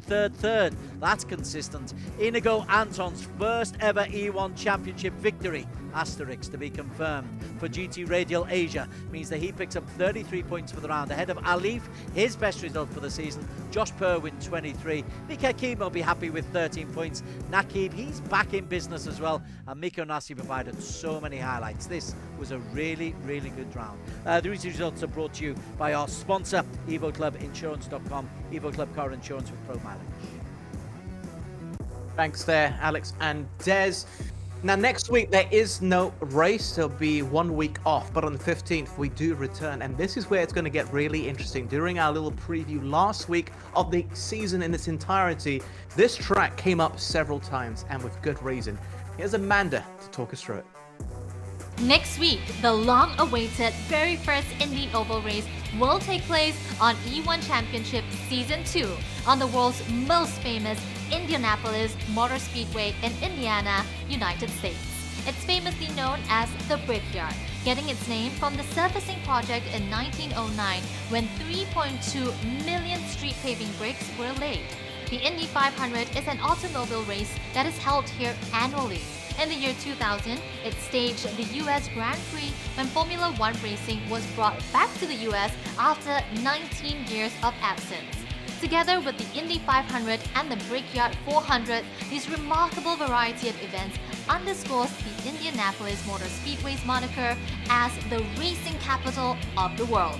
Stay tuned for more action next week. same time, same day, same channel. We discussed that track a little bit last week, Alex, but the fixed setups as well. Now that intrigues me. How does this change things? Well, this is going to mean that we're going to get a slipstream race. I mean, the cars are just going to be like this all the way. Because fixed setup, everyone's going to be doing very similar lap times. It's whoever can just be a little bit of a finesse with the wheel to have less drag around the track. So we're going to see really, really close racing the whole way. We're also going to have yellow flags. We're going to have safety cars for the oval race as well. So every time someone crashes, a safety car will come out as well. And make it exciting. It'll be one long race, so double points for that one long race. With a couple pit stops thrown in as well to add to it. You are a man full of surprises as the race director. But Des, I'm going to pass it over to you because we have to go through the individual championship standings and also the team championship standings. Indeed, let's have a look at them for round 2. Mohammed Ibrahim, 88 points is the championship leader. That's one heck of a tally already. Luke Banister, 65, just ahead of Josh Berwin, 63, both Blackarts Racing. Josh Thomas, consistency personified, 58 points, ahead of Kalen Chin. A lot of Aussie flags there. Alif Hamilton, he makes his first movement. The Singaporean current defending champion is on 49, ahead of Inigo Anton, who won his first ever race in spectacular fashion in race 2 today. Miko Nasi deserves some luck. He deserves more than 38 points. And on 30, competing in the top 10, Nakib Aslan and Dominic Ang, the Stratos Motorsports teammates. In the team standings, Flash top of the pile, 138 points. They leapfrog Blackarts Racing. Despite a good week for Josh and Luke Bannister, Flash had a terrific week, and Ali for Mohammed Ibrahim had a 1-2 in race 1. Safe out with Nasi and Thomas deserve a bit more luck. They're just 4 shy of 100 points. Black Wolf on 73. G2 Radial Your Asia, mainly thanks to Inigo Anton's points, but also Joaquim Garrido chipping in. They are on 65. Stratos, Apex, Team EGG, Slipstream, and E-Racing GP Icons complete the 10 competitors. Thank you very much for that, Des. And what about the car? What car have you chosen for the next race, Alex? That's a good thing. We have to change cars because this is a Formula 1 car. It doesn't go around ovals. We have to go with an Indy car. So we're going to the IRR18, Dallara IR18, which is exactly the same car as the modern day Formula 1 car. Sorry, modern day Indy car. Great fun. You got the visor, the screen at the front. Fixed setup, like you said, so all the cars are going to be identical. It's going to be thrilling. I cannot wait for that. And a little reminder, once again, there is a 1-week break. So September 15th, mark it in your calendars. Wherever you're watching this right now, it'll be on the same platform. Lots of thrills and spills, keeping our fingers crossed for that. Daniel Woodruff will be back in the studio alongside Alex, Des, and Ammo. In case people are wondering, I'm actually operating for home, which is why we've had some minor broadcasting issues, so we do apologize for that. But thanks for putting up with me, Alex, Des, and Ammo. Awesome. And I have to say, this has been better than I expected. Yeah, no, it's great having you, Adam. I mean, it's been awesome having you there. And hopefully you're back soon. Yeah, I'll be watching with eagle eyes in 2 weeks' time, as I hope you will be at home as well. Stay safe. My name's Adam Carruthers. Till next time.